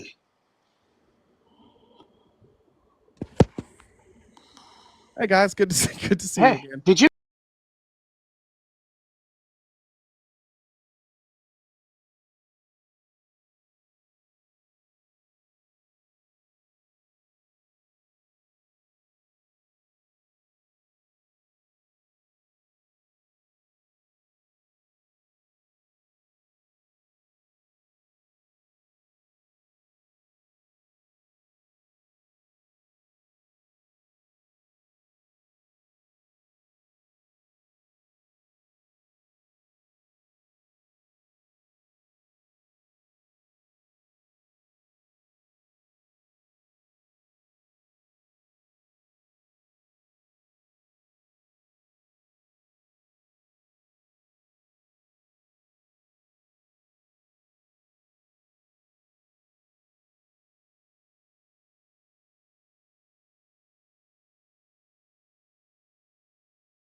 USAID keeps our American farmers from going bankrupt. That's why all across the Midwest you see people, specifically wheat farmers. They produce more wheat than than America can consume, and they produce more wheat than America can consume because they have tiny margins, because they've been decimated by conglomerates in agriculture. And so, rather than let those farmers and American farmers just go bankrupt and watch the entire Midwest fall apart and have everybody move to the coast and figure something else out, what we did is we said there's all these countries all around the world and they don't have any money. And so what we're going to do is the United States government is going to buy the excess wheat from wheat farmers, and we are going to send it to impoverished countries all over the world. A specific example I could give you, and I wish I could remember what country it's from. It's from multiple countries, but I wish I could specifically a lot of the countries that we help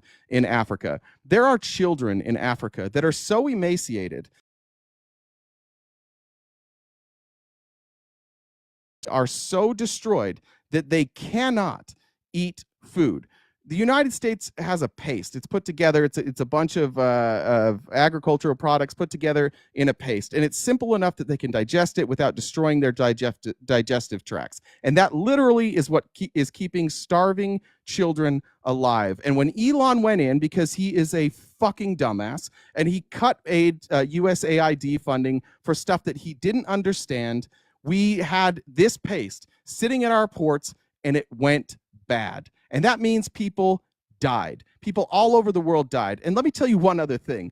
Marco Rubio, Lindsey Graham, every person in the government recognizes the benefits of USAID. What USAID does for us is it allows us to help countries who are impoverished, and it helps us, one, gain favor with them, and two, it helps us prevent them from showing up at our borders. If we help impoverished nations and they have food, they will stay where they are. What we've seen with all the USAID cuts so far is, you know who comes in right behind us as soon as we pull those contracts? Russia and China. Because Russia and China recognize what we all recognized too in this country, that as the richest country in the world, helping other countries is good for us. It keeps people peaceful, it keeps people from radicalizing, and it keeps people from migrating to our borders. And now China and Russia are moving into these countries, providing these same people with the aid that they need, and they are gaining favor with these countries. Donald Trump and Elon Musk are blowing apart every allyship we have, every good relationship we have in this country. They are decimating, and every bad one, everyone we don't get, like every other one, he's just kissing their ass. He's doing the bidding of Russia over and over and over, and so is Elon. And that's what USAID is about. USAID accounts for 0.04% of our budget, and all that 0.04% does is goes to help people. And yeah, some of the stuff's silly. Yeah, the Sesame Street thing is silly. Yeah, the trans opera is silly. And if you have a problem with that, we have a way to take care of that. Vote for somebody different next time around. Call your senator, call your congressman, because they're the ones who voted to appropriate that money. And we have a system in this country. We have a constitution that allows us to do this. And what Republicans are doing now is one of the most disgusting things I've ever seen in this country. They are saying, hey, we're not getting our way. We don't like certain things. And so instead of going through the proper channels, instead of adhering to the Constitution, we're going to let some lunatic from South Africa, who is a billionaire who has ties to every one of our enemies, every fucking one of them. He has business ties with them. We're just going to give him carte blanche. We're going to give him total access to our government. Why? Because Donald Trump said so. Why did Donald Trump say so? Because Elon Musk gave him $300 million. This is embarrassing as a country. It's ridiculous that we even have this discussion. We're talking about 0.04% of the budget, which is keeping starving children from dying. And we're like, great job, Elon Musk. Great job. He's accomplishing nothing, and we got Republicans up here defending it. And the only reason you're defending it is because none of you want to admit that you were duped by Donald Trump. That's it. The only reason they're cutting this money is so that they can justify the tax break that they're about to give their billionaire friends. even conservative estimates of the new tax policy say that it is going to explode deficit spending. There's no chance of it being neutral. It is going to explode deficit spending. It is going to raise our debt. And instead of Republicans saying, hey, we don't like that. Republicans, by the way, like Thomas Massey, Republicans like Thomas Massey who say, I can't lie to you. I can't tell you that this is good, and I'm not going to vote for it, because even by the most flowery estimates from my Republican colleagues, this is going to blow up the budget. It's going to blow up the deficit. I'm tired. I am sick and tired of watching our country being handed over to one man who is on record of saying he doesn't like democracy, who is invested in private cities all over the world, who wants to have his own country. Him and his friends, they all want their own country. Whether it's in this country or in other countries, that's what they want. And in order to get that, they have to decimate the U.S. economy to do it, and they're on their way. Let me give you just one more stat real quick. Jay, just before you go, I need you to land the plane, please. Sure. Can Let you? me give you, Yeah, sure. thank you. Let me give you one more. That was weird. Let me give you one more stat real quick. Today, I came across a video in 2008, because of collateralized debt obligations and because we took mortgages and we mixed them into our economy.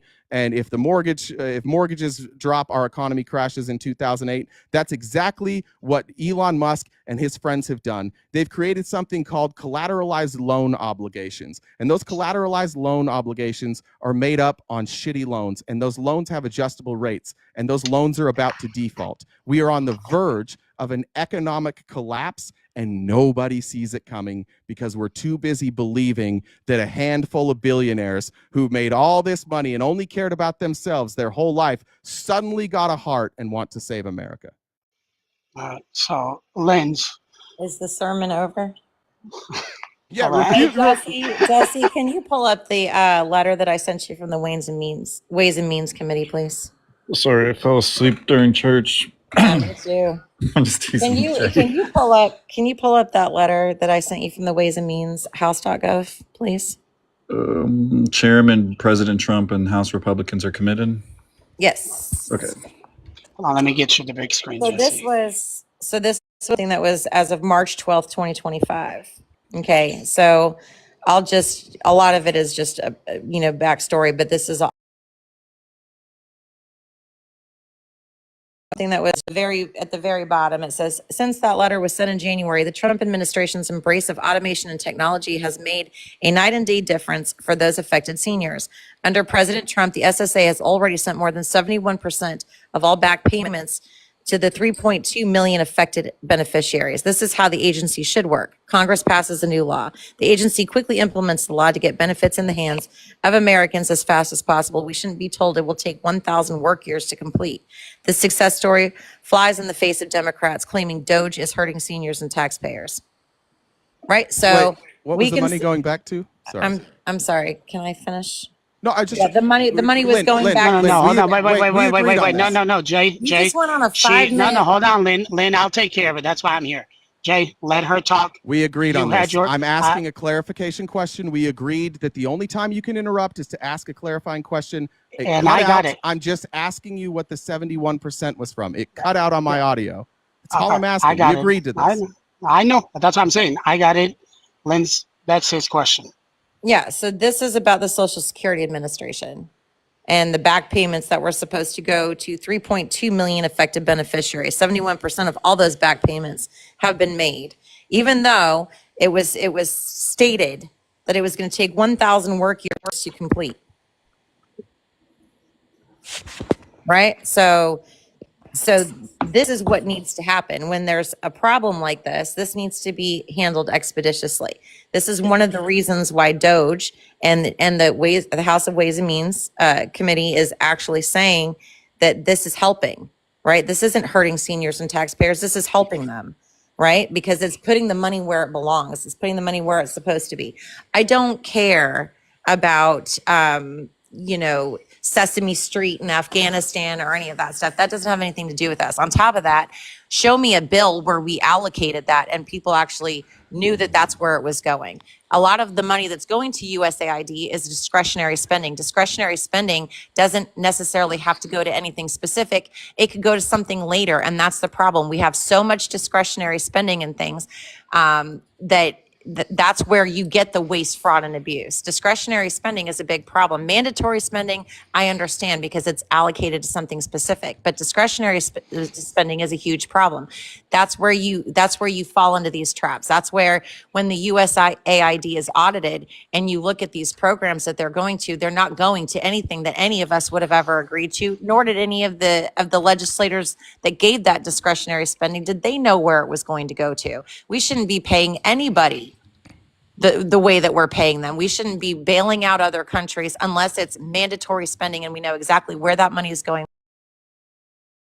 what the purpose of it is, and does it have a benefit to the United States? If it doesn't, why are we doing it? There has to be some sort of justification for the amount of money that's flying out the door.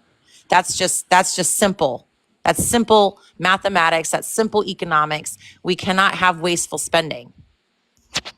Yeah, well, instead of checking out while I was talking, I just gave you the thing that you complained about me talking so long was literally me telling you all the benefits of USAID. But now I've got to correct a couple things. It doesn't appear, I'm not 100% sure you know what discretionary spending is. Mandatory spending is funding that is guaranteed every year, things like Social Security and Medicare. Discretionary spending is what Congress decides to spend on. Now, you said that we don't know where it's going. And how do we know? Because it's in the bill. Discretionary spending actually has to itemize where the money is going. That's why all the information was on usaspending.gov. Discretionary spending is not just money you can spend on anything. Now, if you're saying it like it can go to a nonprofit and that nonprofit then can say like, oh, we were going to do 15, like they're not going to say we're going to do 15 turkey dinners this day and 15 another day. Discretionary spending is the stuff that they add, but it's absolutely tracked and it's absolutely in the bill and it goes on usaspending.gov. Other thing, one more thing about your big gotcha. The Social Security Administration sent 71% of back payments, and you said it was going to take a long time, and that's great. And I'm so proud of Congress for getting that money quickly that was guaranteed to them by the Social Security Fairness Act that was signed into law on January 5th by Joe Biden. So another win for Joe Biden there, and I appreciate you for shouting out another Joe Biden win there with the Social Security Fairness Act. Great job, Trump and Elon Musk taking credit for another thing that Joe Biden did. Yeah, he may have signed it in January 5th of 2025, but it said it was going to take 100+ work years in order to complete. And that's what it said. Who? That's what they were. That's what the Ways and Means Committee said. Oh, I don't believe them. Oh, you don't believe them? No, they lie all the time. They're literally that whole So thing. we established that Congress not once lies. did that even mention that Joe Biden signed it into law. They were giving Donald Trump credit for something he wasn't even there for. Yeah, I don't believe him. Yeah. So again, you can sign something into law, right? He signed January 5th. But again, they estimated that it would take 100+ work years in order to implement. And that didn't happen. As a matter of fact, it was the House Ways and Means Committee. How did they get that number? Because that's what was given to them by the Social Security Administration. But because DOGE went in and helped the Social Security Administration, they were able to give 71% of those payments to 3.2 million seniors. What did DOGE do? DOGE went in and helped go through the Social Security Administration's paperwork and reallocate it where it needed to go instead of having it suspended out there and having overpayments and all of that. They did? Yes. Where's the evidence of that? The House Ways and Means Committee letter just stated that. It said that DOGE did an audit and they went in there? Again, it said that with the help of DOGE. What did they do? The entire thing was based off of DOGE. Was it that thing? Was it the thing? Hold on, what? Okay, go ahead, Jesse. Was it that thing that you sent me? Because I can send that over to RTP. Yeah, go send that ahead to and me. do Thank that. you. And so as far as discretionary spending, sure, it could be under the guise of like military defense or whatever the case is, but it's not a specific line item type of spending, right? It just goes towards like you know, 50 billion in discretionary spending to military defense, but it doesn't have a specific allocation, right? Anything that you could put anything underneath that. No. That's the problem. Yes. No, it's just not true. How do we have That all is this? how it is. Well, then where did we get all the information on usaspending.gov that Elon Musk is posting? Where did that information come from? What do you mean? Where did it come from? Where did it come?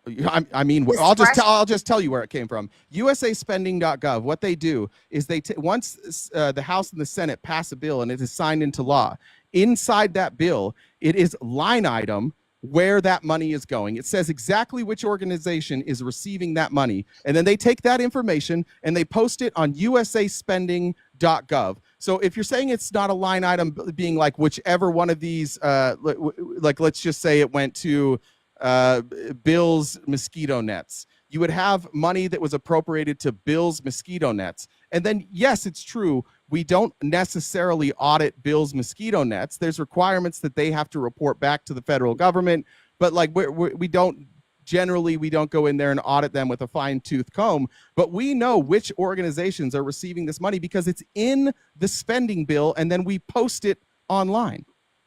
Yeah, I understand that.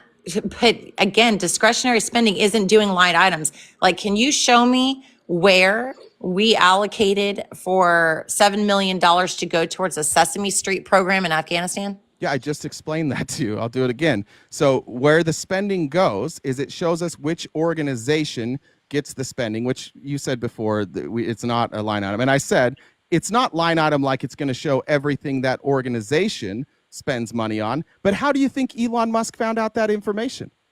But that's literally what I just said. How RTP. do you think Elon Musk found out that information? Yeah, can I respond to you? It's called an audit. It's called an audit. He goes in and he looks and figures out where the money went. That's the problem. Again, discretionary spending, it goes towards underneath an earmark of something, but again, it doesn't tell you exactly where that money is going. When he did the audit, what did he look at?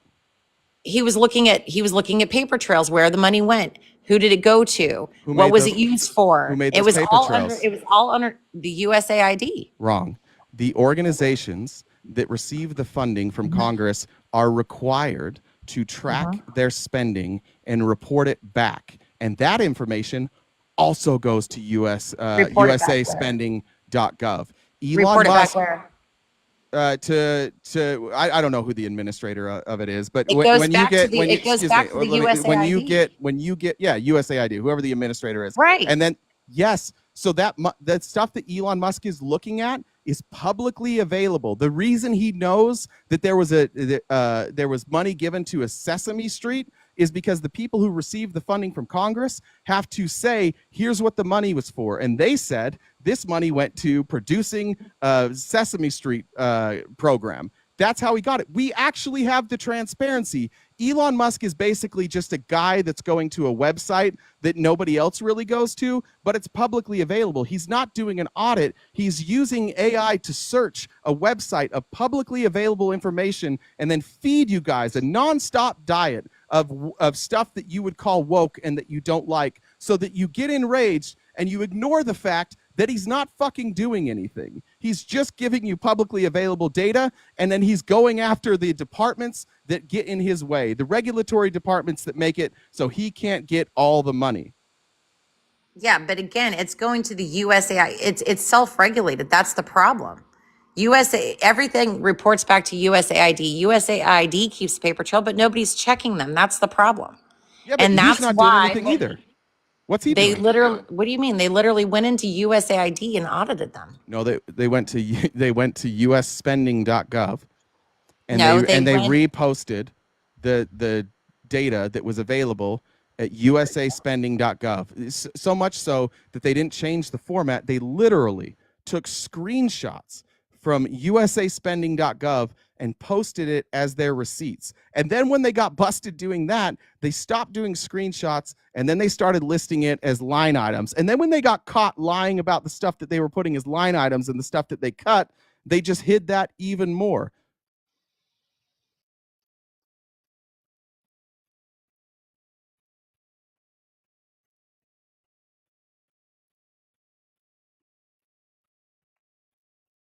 I'd like to take this time for you in the comments to hit that like button. Appreciate the host for hosting this. Please just go ahead and hit that like button for him. And Send him some. while she's looking, it's also important to remember that there's an inspector general assigned to all these agencies. And if Congress wanted to do an audit, they could have just assigned the inspector generals. They could have hired forensic accountants, but they didn't. They didn't do anything, actually. They just sat back and watched as Donald Trump gave their authority to Elon Musk because Elon Musk gave him a whole bunch of money.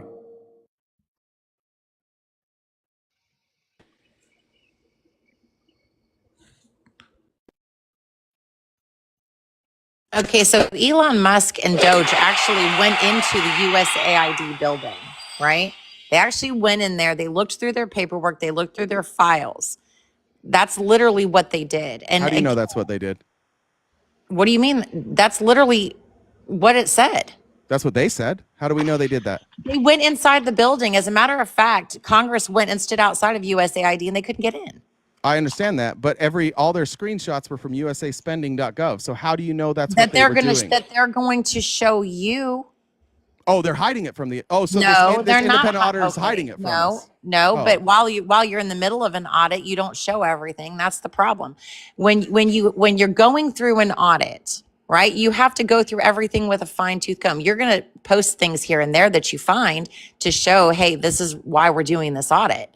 But again, you're asking Congress to audit the USAID when the Congress is using the USAID to move their propaganda wherever they want to move it, whether it be the right or the left. You don't think conservatives do the same thing? You don't think that there's in U.S. How come we're not hearing? How come? What did I just say? I said the right or the left. I know, but that's what I'm saying. Like, that's how this works. And if you don't like it, we have to vote for somebody else. You're choosing to say, fuck the Constitution. Let's just let one partisan hack go in there and only cut the spending that he doesn't like. You know what I haven't seen from Elon Musk? I haven't seen him talk about money that is spent in Africa to give people Bibles, to build churches, to bring Christianity to countries where there isn't Christianity. He hasn't mentioned one of those things. He's just going through and showing you shit you don't like so that you ignore the fact that he's not doing an audit. This is just like, look over here, while on this side, he's just gets access to everything.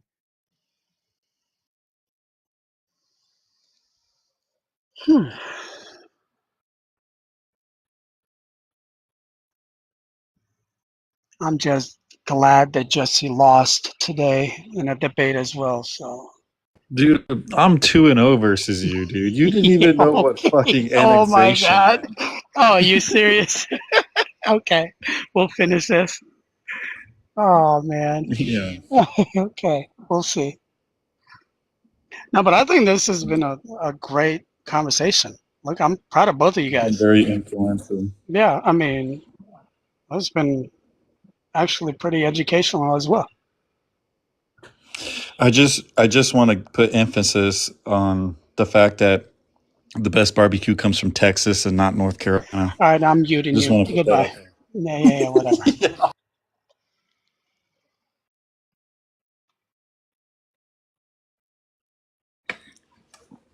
How dare you try to say that? Listen, bro, you just need to calm down.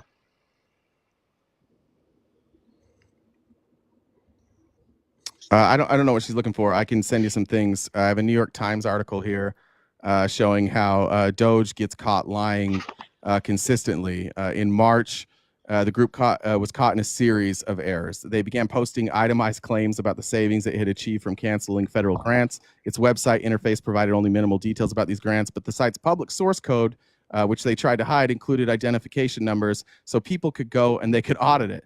Some instances here. They said that they saved $1.75 billion by cutting a U.S. Agency for International Development grant to a nonprofit called Gavi, the Vaccine Alliance. Turns out Gavi said that the claims were wrong. The grant had not been canceled and all the money had already been paid. So canceling that grant would save $0. But DOGE put that up on their website saying that they saved $1.75 billion, and they sure didn't. I have a CBS article I'll send you here in a second. DOGE claims to have cut $155 billion, but when you go through their receipts, it shows $35 billion. And again, that's just of stuff they could have cut That doesn't even, we don't even know if they did cut that. We don't know how much of that 35 billion had already been spent, and there's no way to claw that back. So what they really did is cut contracts worth 35 billion. Many of them probably have already been spent. At best, these guys have saved $20 billion, and all we had to do was give a billionaire access to all of our most sensitive information that he can share with his friends, and perhaps his friends in Russia, perhaps his friends in Saudi Arabia, perhaps his friends in Dubai, perhaps his friends in Israel, perhaps his friends in China, or any of the other number of countries who we compete with that he regularly does business with. It's a coup. It's an absolute coup. It's a government takeover. And so I just wanted to make a little announcement. As far as people send messages who's being muted, blocked, I do not care because it was agreed upon from both sides, RTP's and Linz's side. I gave him mods and I fully trust him. If there's an issue, we'll deal with it afterwards. For right now, please do not send me anything as I don't give a damn thing about it. So if they were muted, blocked, there's a reason, and that's it. So yeah, people are getting upset that I'm the only one talking. I don't know if you see the teacup there. Lynn's looking for something. I could stay quiet if you want. There we go. that's all right. She's looking for something. It's all good. But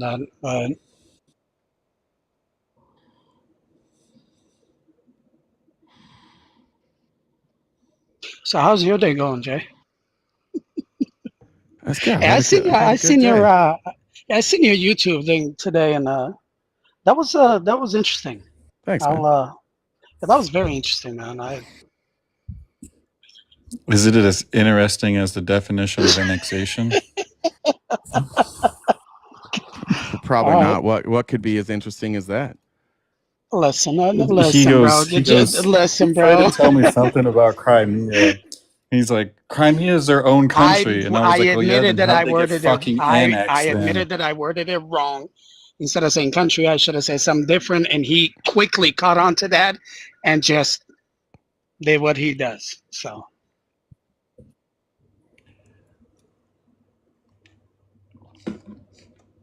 But that's all right. We'll be back in Discord. We'll go at it.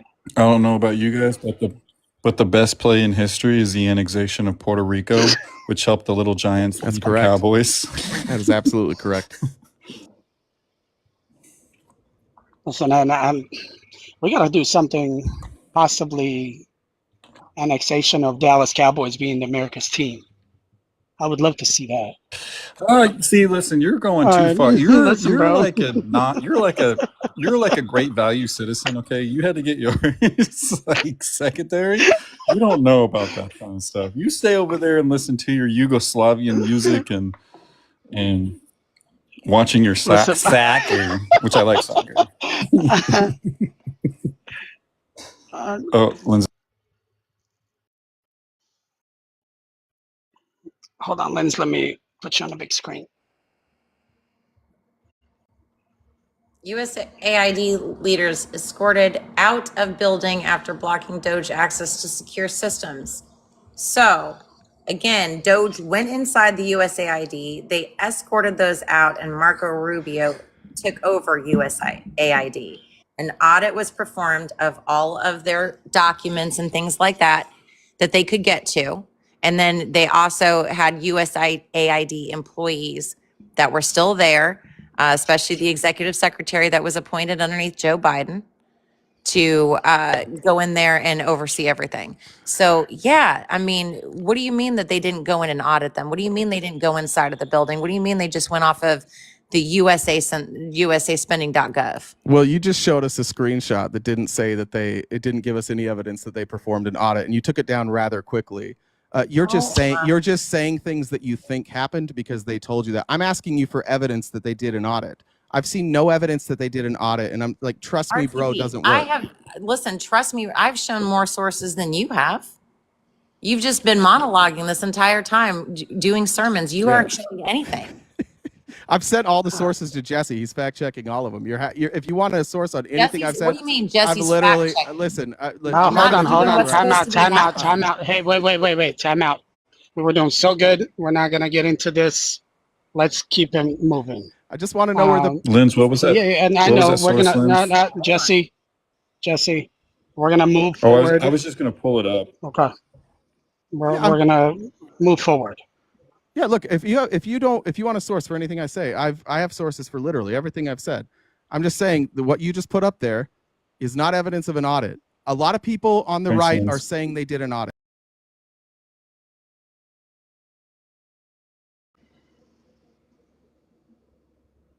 So that's one of your questions that we agreed upon, correct? You want to see the audit, how it was performed and all of that, correct? I don't even know if there is an audit. Well, no, I'm asking you, is Yeah. that what you want to know? Correct. Linz, do you have a source for that? Hold on. Okay. I'm gonna send this one over to RTP into the chat. Thank you. Our chat. We have Thank our you. own chat, just so you guys are aware. You guys won't see it in the. I'm just glad that I'm not in it. Yeah, because you'd lose like a.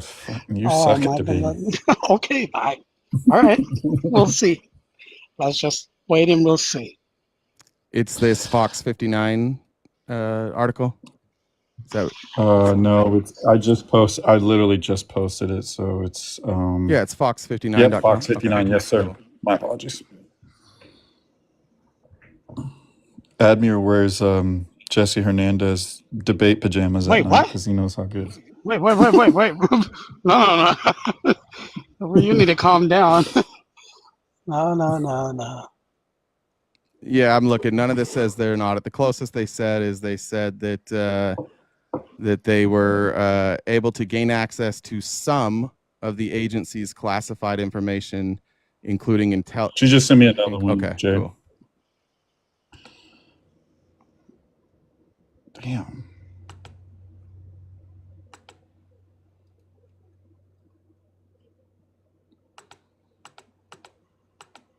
Jay, while she's doing that, I have a question for you, but I know she can hear me. Would you guys be opposed to, after we're done with this section, if people in the comments want to ask a question, I'll choose a question for you and Jen can choose a question for her? I just sent Yeah. If people don't understand, you know what I mean? If people are not understanding this, I can pick one, ask you, Jen can pick and ask her. Sure. I just sent you 3, Jesse, including a letter from Mark Warner. Linz, Yes, would you ma'am, be I got opposed it. to that? Would you be opposed to that? No, that's fine. But I'm getting Okay. tired. All right. Well, we can after this, we can wrap up this section, then we can move on to education. Because I'm hungry too, and it's only 150 feet from Qdoba, JC's Barbecue Grill, Freddy's, Arby's. Oh man. Bro, what do you live in a dumpster? How are you close to where do you live? So, Hey, listen, I was gonna get chicken, Trash but panda. so what I sent Jesse was a letter from Senator Mark Warner, who's a Democrat, along with his Democratic colleagues complaining about the unfettered access that DOGE had to USAID. That's the one I just sent you. Yeah, exactly. Yeah, so where's the audit though? I'm sending you one more thing too. That was that letter she just talked about, and here's another link for you.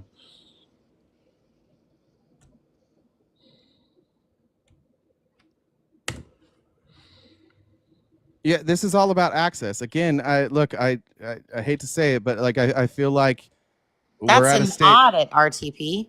An audit is They're getting going access in, to they're- information is an audit? They're getting access to information for what purpose? We don't know because they don't tell us. Oh my God. Yeah, because that's the point. They're This is where just, we're at. they're You making a just buck. believe them. You They're just making a believe buck. them. And I'm asking for evidence, and they're not giving us any. They're looking at spending, RTP. They're How do you looking know? at where money is going. How do you know? Because they're publishing it. No, they're not. telling you. Yes, they are. No, they're publishing stuff. Okay, so Everything they Sesame published Street, is 7 from- million in Sesame Street. That was from Afghanistan. USAspending.gov. Mm-hmm. Uh-huh. They're all right. Okay, so hold on a second. So did she provide the source that she were asking? You just don't agree with it because it doesn't show the actual audit of how it was performed. My Correct? contention is that Elon Musk has shown We're asking a forensic audit. Everything we have from him comes from usaspending.gov. And what we're seeing in the letter, in the open letter here, and then we have Chuck Schumer and Democrats complaining, they're saying that he's been given access to these systems.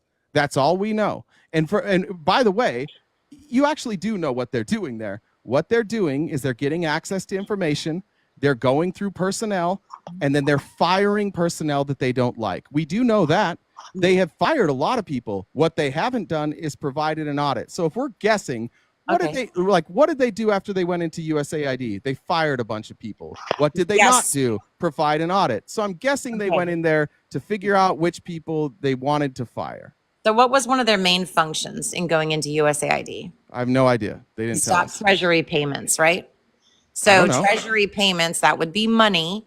When you're looking at things of where money's going, where's it coming from, where's it going to, in order to stop treasury payments and show excessive spending, waste, and fraud, that would be an audit, right, No. RTP? Incorrect. It's not an audit. No. So you wouldn't do an audit to find those things, right? You wouldn't do an audit to find what things? To find waste, corruption, fraud, excessive spending, to stop treasury payments from going to USAID?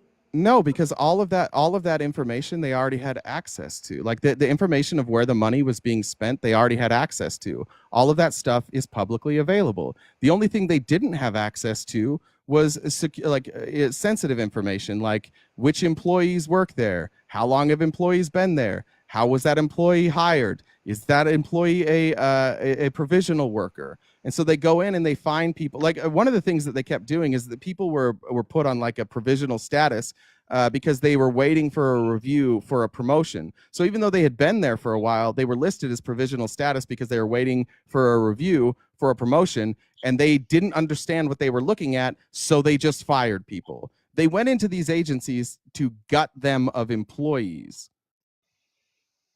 And if they went in for another reason, I'd like to see evidence of that. But so far, the only evidence we have of what they're doing is that they fired employees. Everything else that they've shown us comes from usaspending.gov. So Linz, hold on, Linz. Linz. No. I just want to say, go ahead, answer that, rebut that, and then we're going to ask questions and then move on to education. Probationary. Thank you. I meant probationary, not provisionary or provisional. Sorry. Thanks for whoever that was in the chat. Go ahead, Linz. Yeah. So again, when you're stopping treasury payments, those treasury payments were going to USAID based off of budgets that were set out by Congress, right? Again, a lot of discretionary spending. They needed to figure out where it was going, why it was going there. All of those things are an audit. That is literally an audit. But that was all publicly available. They didn't do that audit. That audit was done. They went inside the building. They kicked USAID workers out. Yeah. And they went through the system. Then you had a whole bunch of people in Congress, Democrats specifically, that complained about the fact that that they were in there. Yeah. Right? Yep. Because because it's an audit. No. Okay, whatever. That's not how audits we're not work. gonna hold on. We're not gonna go back and forth. Forensic accountant. This isn't an audit. This is all trust me, bro. Yeah, that's fine. So Jen, go ahead and pin a comment and please ask Linz, and I'll do the same thing for Jay. So if anybody wants to get clarification, any question for Linz, go ahead, write it in the comments, and one question each, and then we'll move on, please.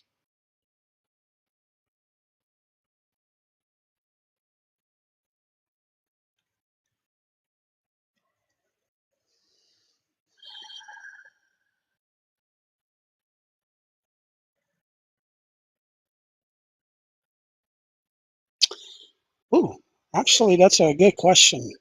That is a very good question. So, Jay, I'll go to you. How long should an audit take? Longer than a day. I mean, we've already discussed this before. One of the pieces that Lynn brought up before was the IG report of an audit, and that audit took 5 years. And that is somebody who went to school, worked as an inspector general, and has done probably thousands of audits. And it took that person 5 years. I don't think an audit with a capitalist and his titty milk boys can be done in one day. Fair enough. Jen, can you pin the comment, please? Or if you want Ash or somebody else to pin it. The other question? She can't pin the comment. She just texted me telling you that. Yeah, for some reason I can't even pin the comment. That's so weird. Now, Lynn, what'd you say? Can I answer the audit question? Okay, go hold on, ahead. Jesse. Are you, well, so the question was for me to ask him. You don't get a rebut. No, go ahead. Go ahead. If she wants, okay, then go ahead, Lynn. Yeah, go ahead. Yeah, because so the Social Security audit was a 5-year audit. That was the scope of it, was a 5-year period, right? It didn't take 5 years to complete the audit. On top of that, all depends on what type of audit you're doing, and it depends on the size of what you're auditing. That will all determine, and how many people you have working on the audit. If you just have one person working on the audit, it could take a lot longer. If you have an entire team, less time. A day? So the question she said is, no, hold on a second. Hold on, Jesse. Do you want to respond to that, Linz, or no? You don't have to, but is a day enough time to do an audit? It was a lot longer than a day. Okay, let's move on. Jesse, what did Jen pin? Jim picked this one. It said, why hasn't Elon gone in front of Congress to speak yet? Lynn? Or to answer questions. Maybe that's what it meant. Question for me? Yes. Yeah. He's not required to. Okay, fair enough. All right, so let's, do you guys want to take? Sure, go ahead. Is that right with you, Linz? Yeah, he's not required to, because they are protecting him, which is why he's not the head of DOGE. And which, by the way, Donald Trump in his State of the Union, his address to Congress, actually said Elon Musk was the head of DOGE, and immediately multiple organizations filed complaints due to lawsuits where the Trump administration was in court arguing that Elon Musk wasn't really, he wasn't the head of DOGE. He was just a special government employee. And this is the game that they're playing. He's absolutely the head of DOGE, but they're playing semantics with you, so you guys don't have to know what Elon Musk is doing. Donald Trump is protecting Elon Musk from having to come stand in front of Congress and just tell us the truth and be questioned. I don't know why you guys support that. I don't know why anybody supports this independent audit not having any transparency whatsoever, and you're just allowing them to play semantics so we don't have to bring him in front of Congress. Thank you for that. Linz, do you want to go ahead and just take a little bit to respond, and then we're going to move on. Go ahead. Yeah, so again, it's underneath the executive office, right? So technically the head of DOGE would be the president. He has appointed Elon Musk and has always said that Elon Musk was going to head up DOGE.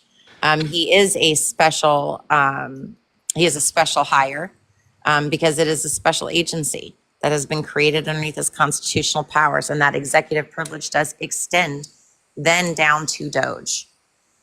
Yeah, Amy Gleason is the administrator of DOGE. Hold on, Amy Gleason is the head of DOGE, just so we're clear.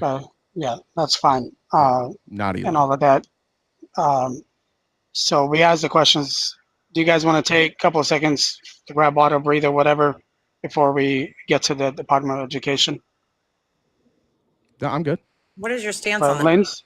education?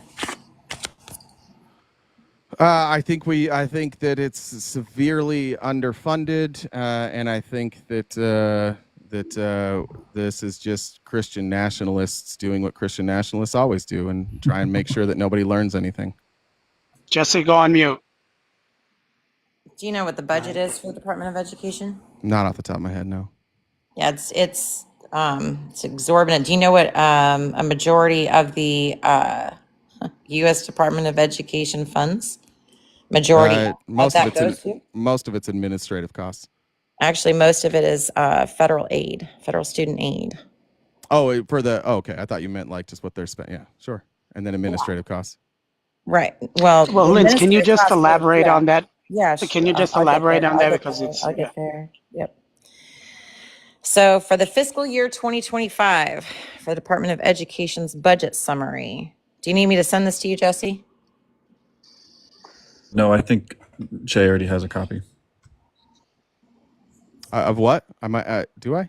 Did you send something to me? For 2025, it shouldn't be out yet. Mm-hmm. No, they would have passed. They would have to be Oh passed. yeah, they You would have passed it in passed it in advance. September or something like I that. don't think I have it. You send it to me.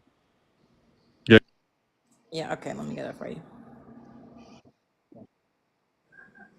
Just hold on. Yeah, Linz, can you send that to me, please? Thank you. Yeah, I'm working on it.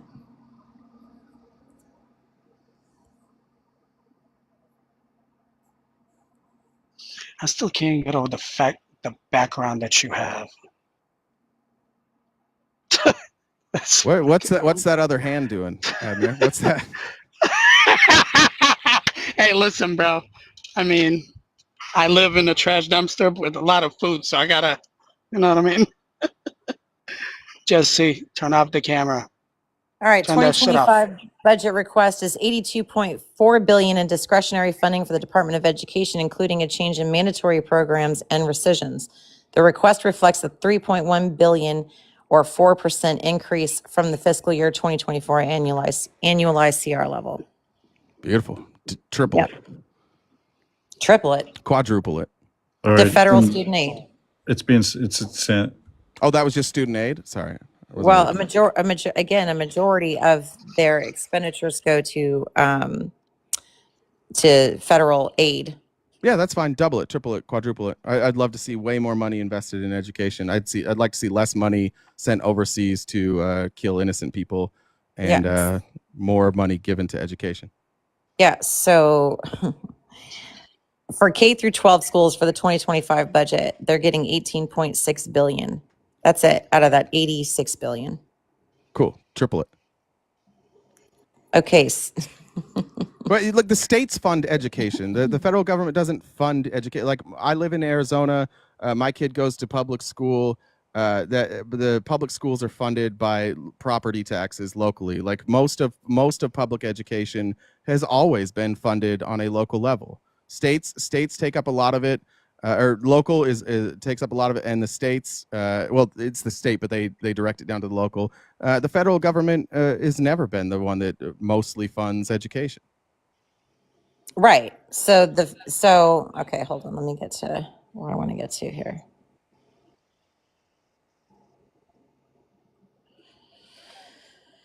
Let me pull up my other source here. Hold on.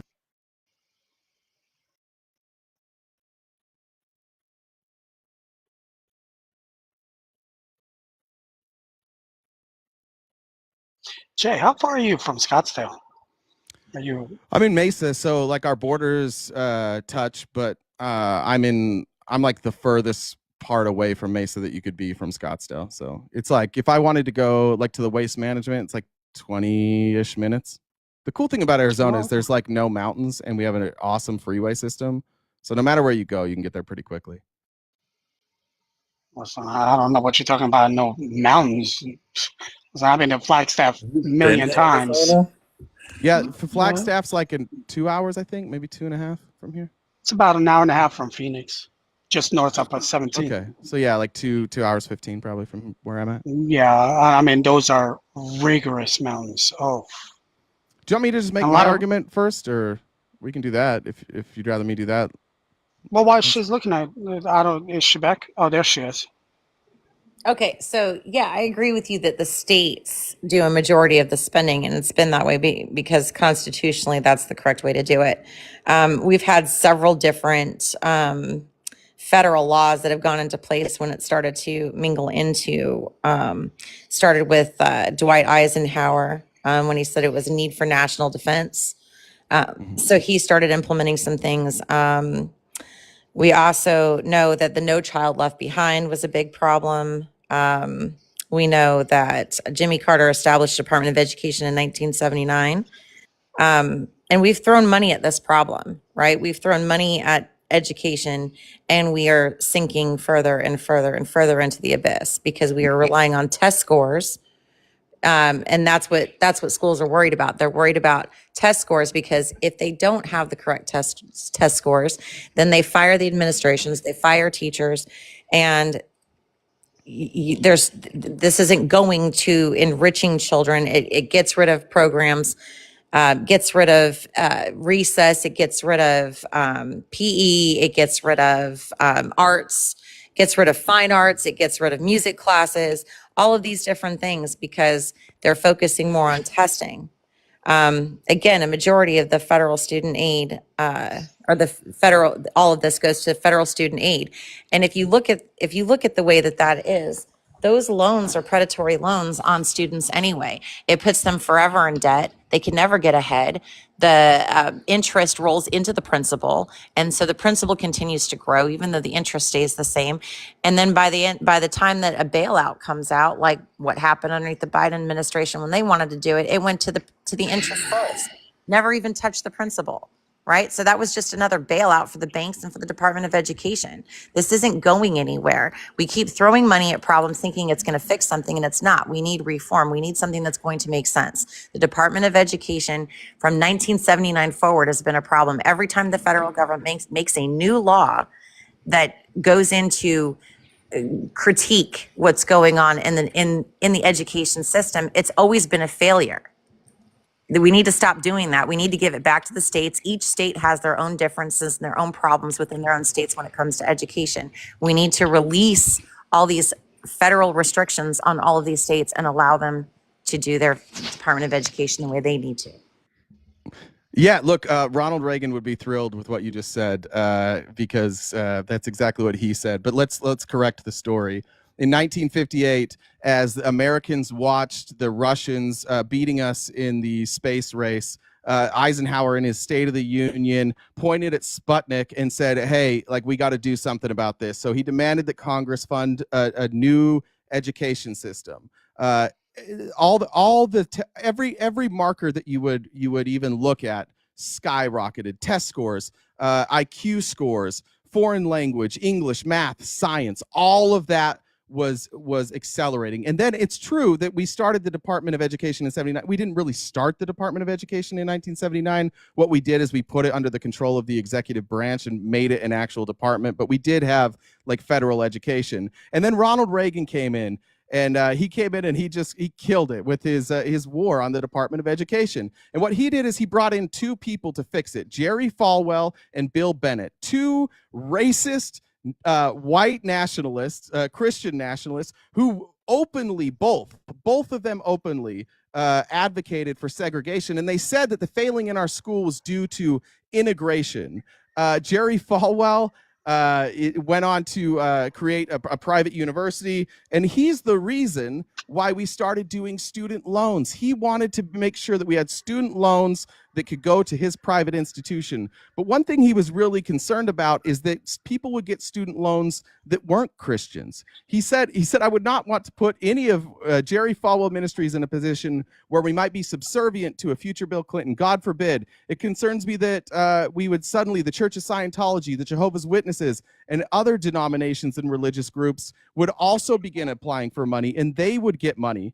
So Reagan, in 1980, the federal share of total education spending in America was 12%. That's how much we spent when Reagan took office. By the time he left office, he had slashed that to 6%. It's 3% today. We have not increased funding to education. We have decreased it. If you're looking at dollars, sure, we've increased it. By percentage, it's much, much lower. Reagan wanted to do exactly what Trump wants to do. He wants to amend the Constitution. He wants to allow mandatory prayer, and he wanted to do a national tax credit where you could do a voucher system. He made anti-intellectualism a political weapon. He criticized college and professors throughout his career. He said, "Oh, I don't want people to go to colleges because they come out liberal. So we're not going to fund colleges anymore because they don't agree with my politics." 4 days before the Kent State Massacre in 1970, Reagan called the students protesting the Vietnam War, which we all agree now we never should have gone to. He called them brats, freaks, and cowardly fascists. He said, if it takes a bloodbath, if it takes a fucking bloodbath to get these people to shut up, let's do it. No more appeasement. When he became president, 65% of the costs of colleges and federal aid were covered. Another 50 by the states. 15% or so was covered by the federal government, and 20% was left to the students. That has been reversed through Republicans consistently attacking and defunding the Department of Education and handing it over to private entities and corporations. Now, students in America pay 80% of their college education. We have completely reversed it. And you can call that a success. You can call it whatever you want. But we suck at education. We're not very good at it. We're getting left behind by all these other countries. And I went through every single country in the top 15 in education. And you know what they all have in common? They all fund education. They all have a national education board. And what you do, and all of them set the curriculum at a national level. The very thing that you think we do that we don't do. If you have children and you've gone to a school board meeting, you know curriculum is determined on a local level by your school board. Our Department of Education does not set a curriculum, and that is a fault in our country. Every country who beats our fucking ass every year in education does the exact opposite of what we're doing, and somehow the people who have destroyed our education system are saying we should just do more education. Real quick, and I'll finish up. There were 5 main pillars that Republicans always want to do. First, they want to segregate schools. And they might not say, like, well, let's let white students. They want to segregate the rich and the poor. They want rich kids to get a good education, and they don't give a shit about poor kids. They want to use public money to support private, for-profit, and religious schools. They want to destroy teachers' unions so that teachers can't collectively bargain. They want to end the teaching of science, critical thinking, evolution, sex ed, and most importantly to all of them, they want to bring back fundamental Christianity into our classroom. Our schools are failing because we let the churches in. It's time to kick the churches out. It's time to fund education and stop spending all of our money blowing up children all over the world. We have a model that we could follow. It's every country who's better than us. They all do it better, and they all have a strong Department of Education where the education is mandated from a federal level. This experiment that started with Ronald Reagan with not only trickle-down economics, but with education is a massive, massive fucking failure. By every metric, it is a massive failure. And yet here we are 45 years later going, maybe if we try it even harder, it will work. I can understand why you didn't want to do the format. So we have a national assessment of education process, right? That's our nation's report card. That is enough. That gives us the results of it judiciously reports the results of by grade levels and in subject areas. That's enough. That's all they need to know. The Department of Education does not set the curriculum. Nobody ever did. That is done by the Board of Education for each state, and each state is going to be different, right? It doesn't need to be unilaterally across the board. Every time that the federal government has stepped in, it's been a problem. It's been a disaster, from the Rise to the Top to the No Child Left Behind to the Department of Education. All of these things have become a problem. It's actually been a hindrance on our kids' education by making them slaves essentially to test scores. They have to make the test scores in order for these schools and these districts to get funding from the federal government. They have to adhere to every whim of every single thing that's in Title IX. It takes away the parents' ability to help their kids maintain a good education because it takes away their ability for school choice. We should have competition in schools. We should have competition when it comes to giving your child a better education. It's this unilateral education idea is ridiculous because, again, when we're talking about what kids want to do with education, especially since a majority of this is going towards colleges. And that's really what this was geared towards. It wasn't even geared towards K through 12. It was geared towards colleges. That's why most of the spending in this entire budget goes towards colleges. It doesn't even go through the K through 12 at all. Well, yeah, that's because the funding for local schools is done on a local level. We covered that at the beginning. So yeah, like federally, the federal government guarantees loans. By the way, I do want to point out that you said like most of the money goes to loans. That's not necessarily true. You have FAFSA, you have grants. Not all money that the federal government gives to students has to be repaid. But I do want to bring up one thing you brought up. We need competition in schools. This is what Republicans have been saying since Reagan. Competition, competition, competition. Let me tell you about competition. I live in Arizona. Arizona is the state between Arizona and Oklahoma. We are the test subjects. And let's just compare my ideology versus Linz. My ideology says every country ranked above us, all the top 15 in the world that do in education, do it my way. Lynn's way has actually been done. It's been done in Arizona and it's been done in Oklahoma. And in both of those states, the budget has exploded. We now have to take money from all these other places because what we found out is most of the money goes to rich kids. Why? Because what you get in credit from the government covers 2/3 of the tuition cost. And poor people can't afford that other third. So people who are already going to private school are just getting free money. And if you want to go ahead and look at test scores, you want to go ahead and look, everybody do this right now. Pull out your phone and look at states with the best education. Education rankings, K through 12, public school education or education in the United States. You know who's dead fucking last? Arizona. You know who's 49th? Oklahoma. You want to follow failed policies? Fine, but don't sit here and tell us that it works because we've watched it over and over. I live in a state where we do it. It has decimated our education. And by the way, this idea that education has fallen, our test scores on average since the start of the Department of Education have been going up. We just didn't keep up with these other countries who did it the better way. So we've fallen on test scores, but our test scores actually are still going up. The only time that we really had a big dip was COVID, when kids didn't go to school. That's the only time. But this idea that your system works because competition, fine, you can have that ideology all you want. But in practice, we have real world examples. What does school choice get you? Dead fucking last in the United States in education. What does a strong Department of Education get you? It gets you a better education. And every country who does it better than us proves that time and time again. I'm so tired of Republicans convincing their voters to do it the dumbest way so that they can make more money and so they can pay less taxes. Jesse, can you get on the big screen and show what I just sent you? Yeah, hold on. Let me expand it.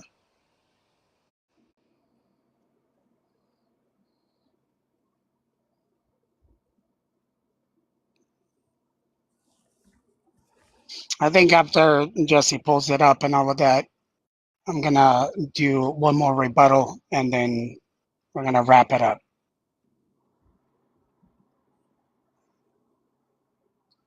Jay, how's your time? I'm good. I want to make a prediction. This is going to be our ranking on test scores. It's going to show our test scores in comparison to other countries and how they're dropping. That's just going to be, and it's what I actually just said. That's just my prediction. Okay. Linz, how's your timing? What do you mean? I mean, because after Jesse brings it up, I'm going to do one more rebuttal and all that. And then after that, if you guys want to bring people up, one from each side to ask questions, either one of you guys, if you guys are good with that, I'm okay. If not, we'll just wrap it up. But I do want to bring a good friend of mine, which is Lamb Chop. So.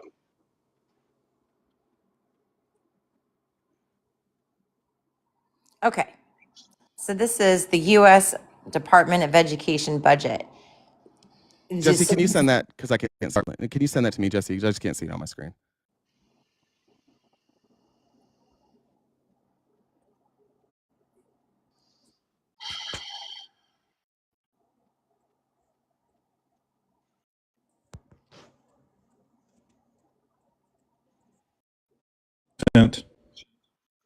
Thank you. Sorry, Lynn.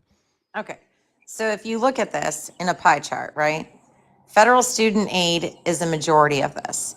This is a moneymaker for the government because, again, they're doing a predatory loan. It's the interest that gets added to the principal and it keeps growing and growing and growing. They can't pay it down, right? This is a moneymaker. This doesn't have anything to do with education. Everybody pushed this, everybody has to go to college nonsense, and it took away from trade schools. It took away from economics classes. It took away from home economics classes, auto shop, all of these different things. Nobody has skills or trades anymore. They all went to college. They got a useless education. And now a majority of the people that even went and got these loans, they don't even do what they did the college education for. They're not even in that same industry or in that same field because we push this narrative that you have to go to college to be successful, right? we're not putting a majority of our money through K through 12, which is where it needs to be, because not everybody is going to go to college, and we need to quit pushing this everybody has to go to college nonsense so that everybody's in debt all the way up until their 30s and 40s because of a college of education they don't even use. None of this money is going towards where it needs to go. If this was 66% to the K through 12 schools, fine. The Department of Education would have something, but that's not what's happening. And that's the problem. That's why our ranking is going lower. Sure, we have great universities. We're unmatched as far as universities and everything else goes, but that's not where the money goes for the U.S. Department of Education. It's not enriching those. It should go through the K through 12. That's where it's needed. In order to get into college, you have to have a good education in K through 12. If you don't have a good education in K through 12, you're going to be dead in the water for college. So how does that make any sense? Yeah, it makes sense. I already covered this, but I don't think you were listening. So when we used to invest in education, the average college student paid about 20% of the cost of college. The rest of it, like 65% of that was covered by the state. 15% of that was covered by the federal government. What we did is we did the exact thing that you're advocating right now. We had a bunch of Republicans go, we need to make colleges more competitive and we got to privatize education. And so we privatized education where they think first about profit. So you want to talk about the exploding cost of college? That's called capitalism. That's called taking education, which does not operate under free market principles, and putting it in the free market so people can make millions and millions and millions and millions of dollars off of predatory loans. I agree with you. No more predatory loans. Let's make college more affordable. Let's take the money that we're giving to tax cuts that we're giving to billionaires and oil companies, and on the state level, let's reinvest that in education, and let's make it possible for all kids to go to college or to go to a trade school. But this chart that you're looking at with federal student aid at 66%, one, you're saying all of that is student loans. Again, some of that is FAFSA, some of that is grants that don't need to be repaid. I don't know what the breakdown is, so I won't try and guess. But secondly, I don't know how many more times we have to say this. The federal government does not fund school on a local level. So we're only talking about college. And the reason that those loans are so high is because college became something that you couldn't just go and do. You had to take out a loan to do it. And when you involve banks, and when you involve capitalism, and when you involve private equity, costs go up. No more private institutions getting federal money. No more private institutions getting federal loans without non-predatory lending practices. The Democrats for the last 15 years have been trying to pass legislation that caps the amount that you are forced to pay on student loans. Joe Biden tried to even though half these kids had already repaid their student loan and more, and they're still in debt, Joe Biden tried to just say, hey, let's get rid of these student loans. And your party was like, no, teach them a lesson. So on one hand, you're arguing that it isn't fair. And on the other hand, you're saying, fuck them. And that's what republicanism is. Republicanism is pretending that you give a flying fuck about any of this while you let rich people get rich. I agree. Let's fund college. Let's fund trade school. And let's make sure that when kids graduate from high school, they're not obligated to go to college or a trade school. They can get a good job. But your party wants to defund everything and privatize everything, which will exacerbate all of these problems. You have no real solutions on your side. Your side of the aisle is why our education sucks, because you guys always value money over education. You always value the private markets over the public markets, and not everything operates well in a private market. Education certainly is one of those, which is why we're the only country that's still doing it in the dumbest fucking possible way, because we got a bunch of lobbyists who pay people off, and then they just keep doing the same old shit. I agree with you. You want to fix education? Tell your Republicans to get on board with the rest of us, and let's fix education. Linz, go ahead and respond, and then we'll wrap it up. I don't think this is a right or left issue. I think the fact that you're trying to make it a right or left issue is kind of detracting from the whole argument, right? Department of Education, prior to 1979, didn't do what it's doing now, right? What it does is it gives the government more ability to regulate this stuff.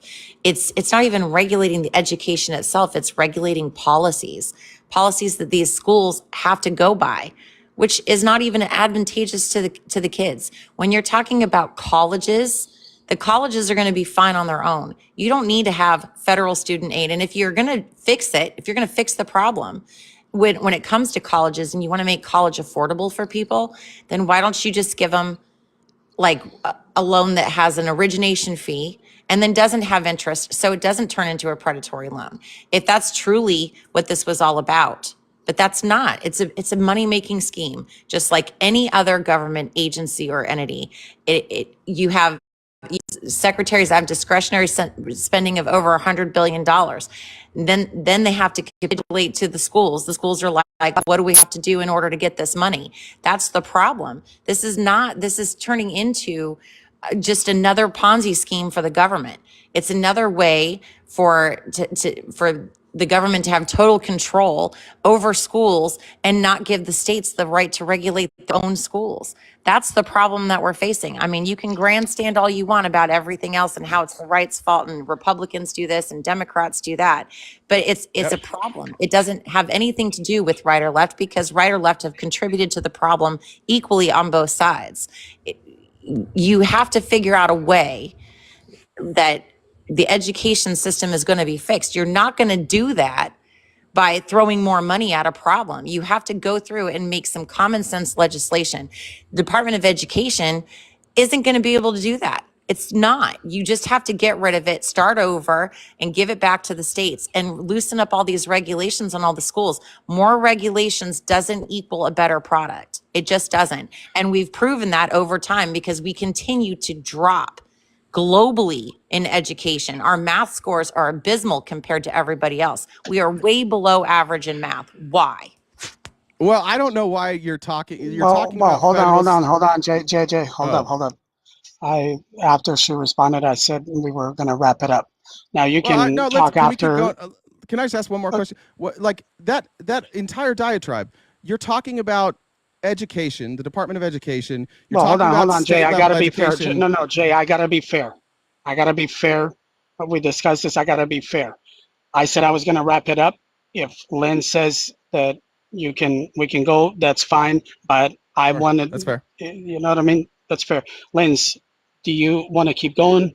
I want to wrap it up. RTP diatribe. That's fine. So hold on. No. Hey, we're not gonna do this. I will drop both of you guys. We're not gonna do this.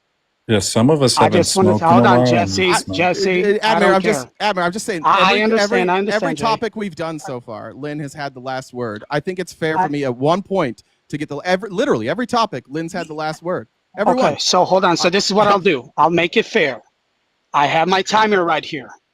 I'll give both of you guys 45 seconds to do actually, I'll give you 60 seconds for both of you guys to do an overview. After that, we're done. So hold on a second. Jay, on you. Go. All right. Yeah. Well, everything you just said there, you were conflating federal student aid, which has nothing to do with public education on the K through 12 level. You're mixing everything together. If I were somebody whose party's whole goal since 1980 was to get rid of the Department of Education, defund education, and hand it over to private entities, I would also say this isn't a right or left issue. It's not a party issue, but it absolutely is. It's been the stated objective of the Republicans since 1980 to eliminate the Department of Education and privatize it. That is your goal, not ours. You guys have to own this. You privatized the federal student loans in 1992. You guys begged for it. You are the reason that it got privatized, and you are the reason costs went up. It is a right or left issue. Not everything is. This is. You got 13 seconds. Tell him Jesse is the coolest. Hey, go off. I wish Jesse was muted. Yeah. That's my last 13. All right, so we'll wrap it up. Linz, on you. I mean, I don't know what more there is to say. Again, if it's not about K through 12 schools, and the Department of Education is about that. What do you mean conflating it? It's literally the Department of Education covers college and K through 12. But the problem is they're putting 66% of their $81 billion towards federal student aid than they are towards the K through 12 schools. What good does that do if the K through 12 schools are failing? right? And they're failing because of all of the regulations and all of the loopholes that they have to jump through in order to get this federal funding, in order to keep their accreditation and to do all that nonsense. Release the regulations, allow the schools to teach, let the kids learn. Let them learn outside of just your basic curriculum. Let them learn and have an education that's not based off of test scores.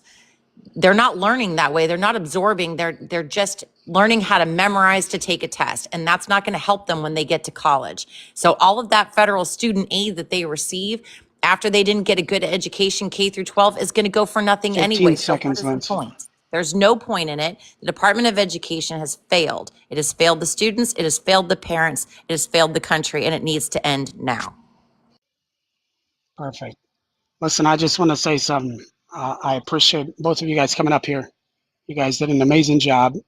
For the people who are going to say when, Jay won, Linz lost, and vice versa, I don't care. This was very informative. And I'm hoping that if I can get one person out of 900 people that came to watch this, if they can understand anything that either Jay or Conservative Linz said, I've met my goal. And I just want to say thank you, Jesse, for being up here. You're looking pretty as usual. All the mods, and I just want to say a big shout out to Political Mom because she helped me out tremendously.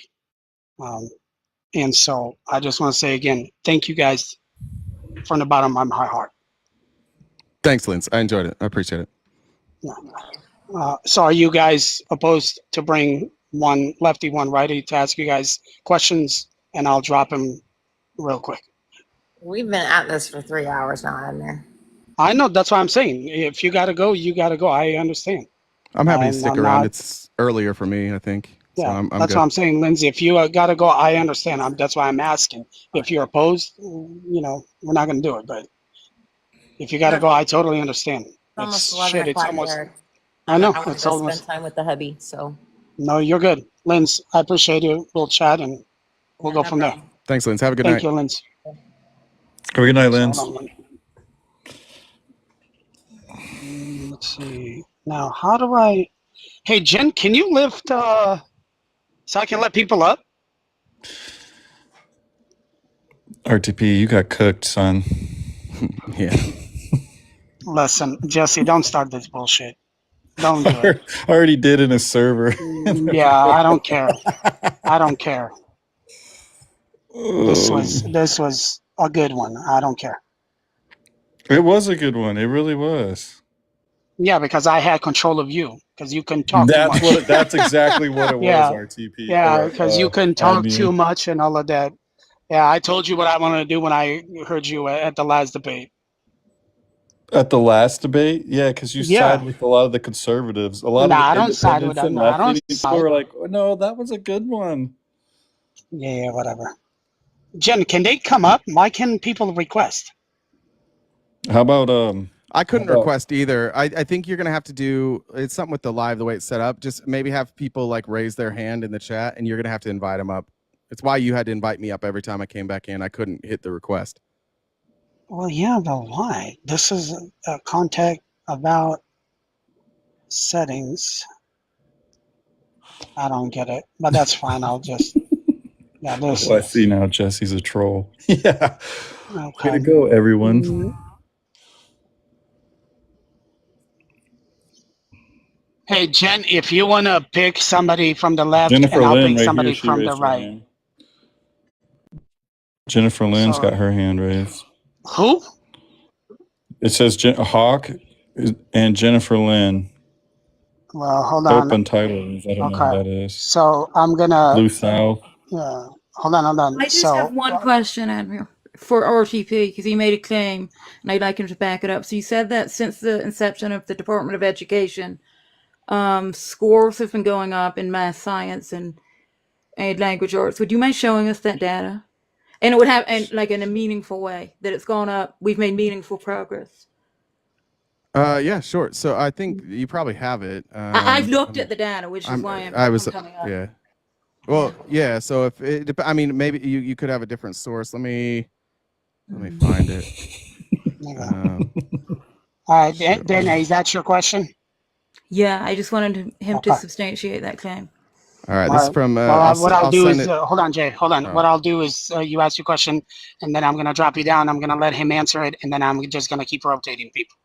All right, so I've sent it to Jesse. Jesse, you can pull it up on the screen, but this is from the nation's report card, and if you look, you'll have math scores. In 1978, the average math score was 300. This is for 17 and up. By 2012, which is where for some reason we have a cutoff on that one. In 2012, it was 306. The average math score from ages 13 to 17 was 264. In 1978, it got up to 285 before COVID, and then we saw again post COVID. That's when we've seen dips, which I did mention. 78, 9 and up. It was 219. It was up to in 2012 244, and then again after COVID we saw a significant dip. You'll see similar scores with reading scores and math. What is it? English or reading, math, and is that the only two that were on there? Yeah. So I'm using the nation report card, where what we haven't done is kept up with other countries, which is why like our numbers slide, but they have slightly gone up. But yeah. Athena, you're gonna have to request. I don't even see you on links. Please request. All right. What's up, Jen? I wasn't seeing it. There wasn't a request or whatever. I couldn't invite anybody, but it looks like it's fixed now, whatever it was. So. Yeah, there was an option. It was right in front of me. So it was your fault. It was. I don't know if Dana could see that, but it shows clearly like 306, and then back here it was 300. It's steadily increasing. What he was saying. What's up, Athena? How are you, man? I'm okay. What about you, Admir? I've been doing good. Thank you for coming up. I know you want to ask Jay some questions. Hey. Oh, is it for people who have questions, or can you just give me a statement as well? I might have understood the rules wrong. No, you're good. I wanted to bring people up and kind of keep them open if they didn't understand something about the live that they just wanted to ask for clarification. And all of that. Yeah. Yeah, then I'm gonna drop. I just wanted to make a statement actually. If I understood that correctly, because I joined in later on. So the debate was about Linz. Towards the end, Linz wants to abolish the Department of Justice, right? I'll be honest with you. I was trying to look at where I want to eat, so I didn't. No, it's the Department of Education.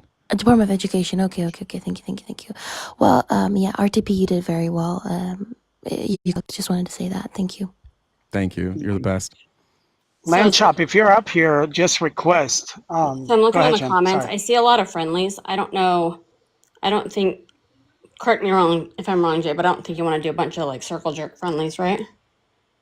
If people have questions, I don't mind. Yeah, I don't. I do have to start prepping the show for tomorrow, but if people have legitimate questions, I think it's important. Do you want opposition questions, or do you just want just questions in general? I don't care. Right. There was a dude named Hawk. I think he's opposition. He might be friendly, but he's been raising his hand. Or at least when I know he hasn't been opposition, but I know.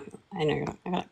But I do know that a lot of people here like just want to add something, make a point. I appreciate that, but I do have, like, I do need to cut it off at some point to prep a show for tomorrow. What I don't want to if it's questions, have people come up and just bash Linz is not what. Yeah. So what I'll do, Jay. So. Yeah. So what I'll do is it's at least where I'm at 9:56 my time.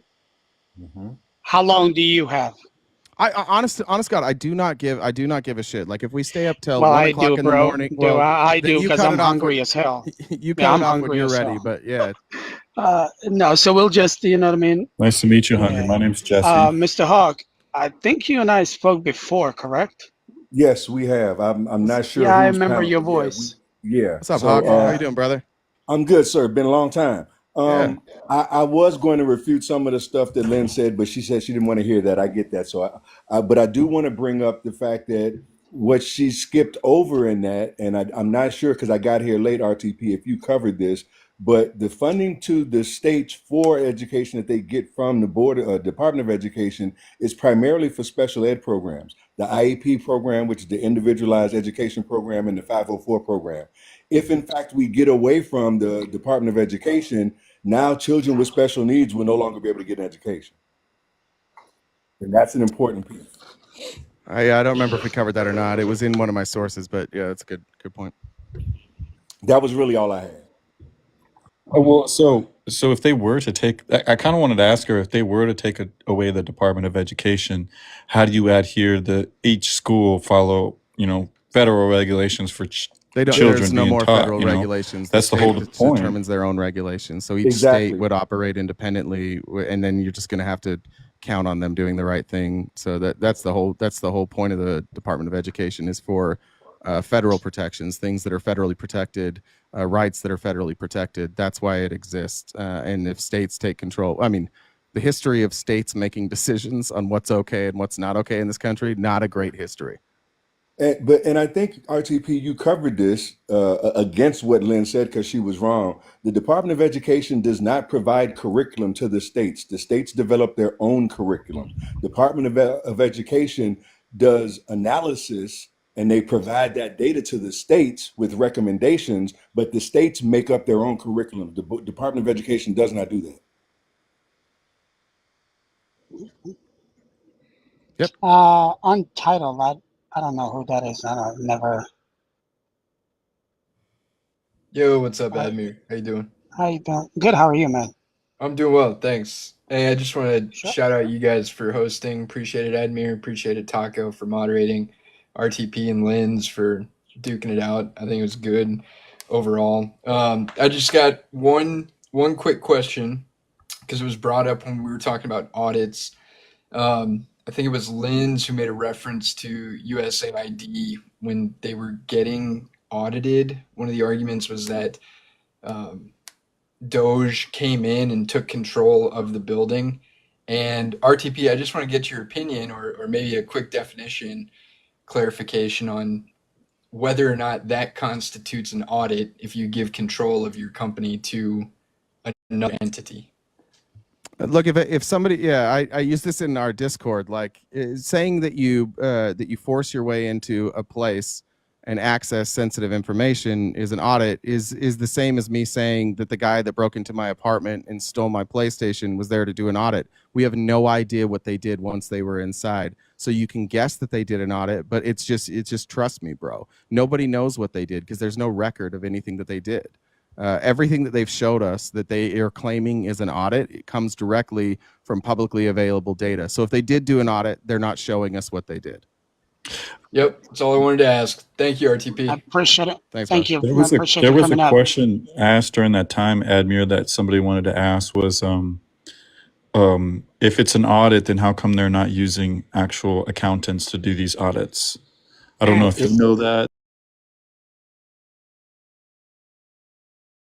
That's a Yeah, because that was it's something that they recognize. Like they want tax breaks, they want control, they want to privatize every single aspect of our government. They want to privatize Social Security, they want to privatize Medicare, they want to privatize education, they want to turn every service that our government has created for the American people, and they want to make money off of it because they are greedy capitalists who can't understand why anything would exist where people aren't making a profit. Real fast. So I guess I have to say the mean stuff. I see all friendlies in the requests, at least from my end. I know Jay doesn't want to be the mean guy, but he doesn't want to sit, and agree with everything he's saying. So if you're in requests and you agree with Jay, please let's not do that.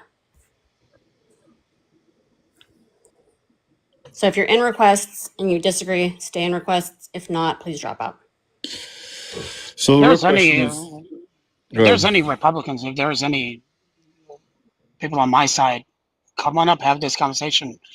Don't be scared. Let's have a conversation. Jessica. I think that's the main question I definitely would like to have answered, even as a citizen. I mean, Jay, obviously you can't answer it. I heard your answers. It's like, okay, so on one side, these people support Elon Musk and DOGE and what they're doing, and they're saying that they support it because there's transparency. But then when the question is asked, how come there's not accountants or CPAs that are actually involved in this shit? Then it's like, oh man, we're not that at transparency. You guys should be asking questions. Anybody could do this. And I think that's a ridiculous thing to say, or even like a nose to, because your whole point of doing this is transparency, and there's not enough transparency within this transparency. It's weird. Yeah, you want transparency? Let's go bring him before Congress, but Republicans don't bring him before Congress. You really want to know what he's doing? Bring him in. He can have a whole day. He can have PowerPoints. He can show everybody what he's doing. But for some reason, and the reason is that Republicans in Congress know exactly what's happening, and they don't care because this was part of Project 2025 to just gut the federal government, and so they don't care. So the Republicans apparently don't care that they're being lied to either.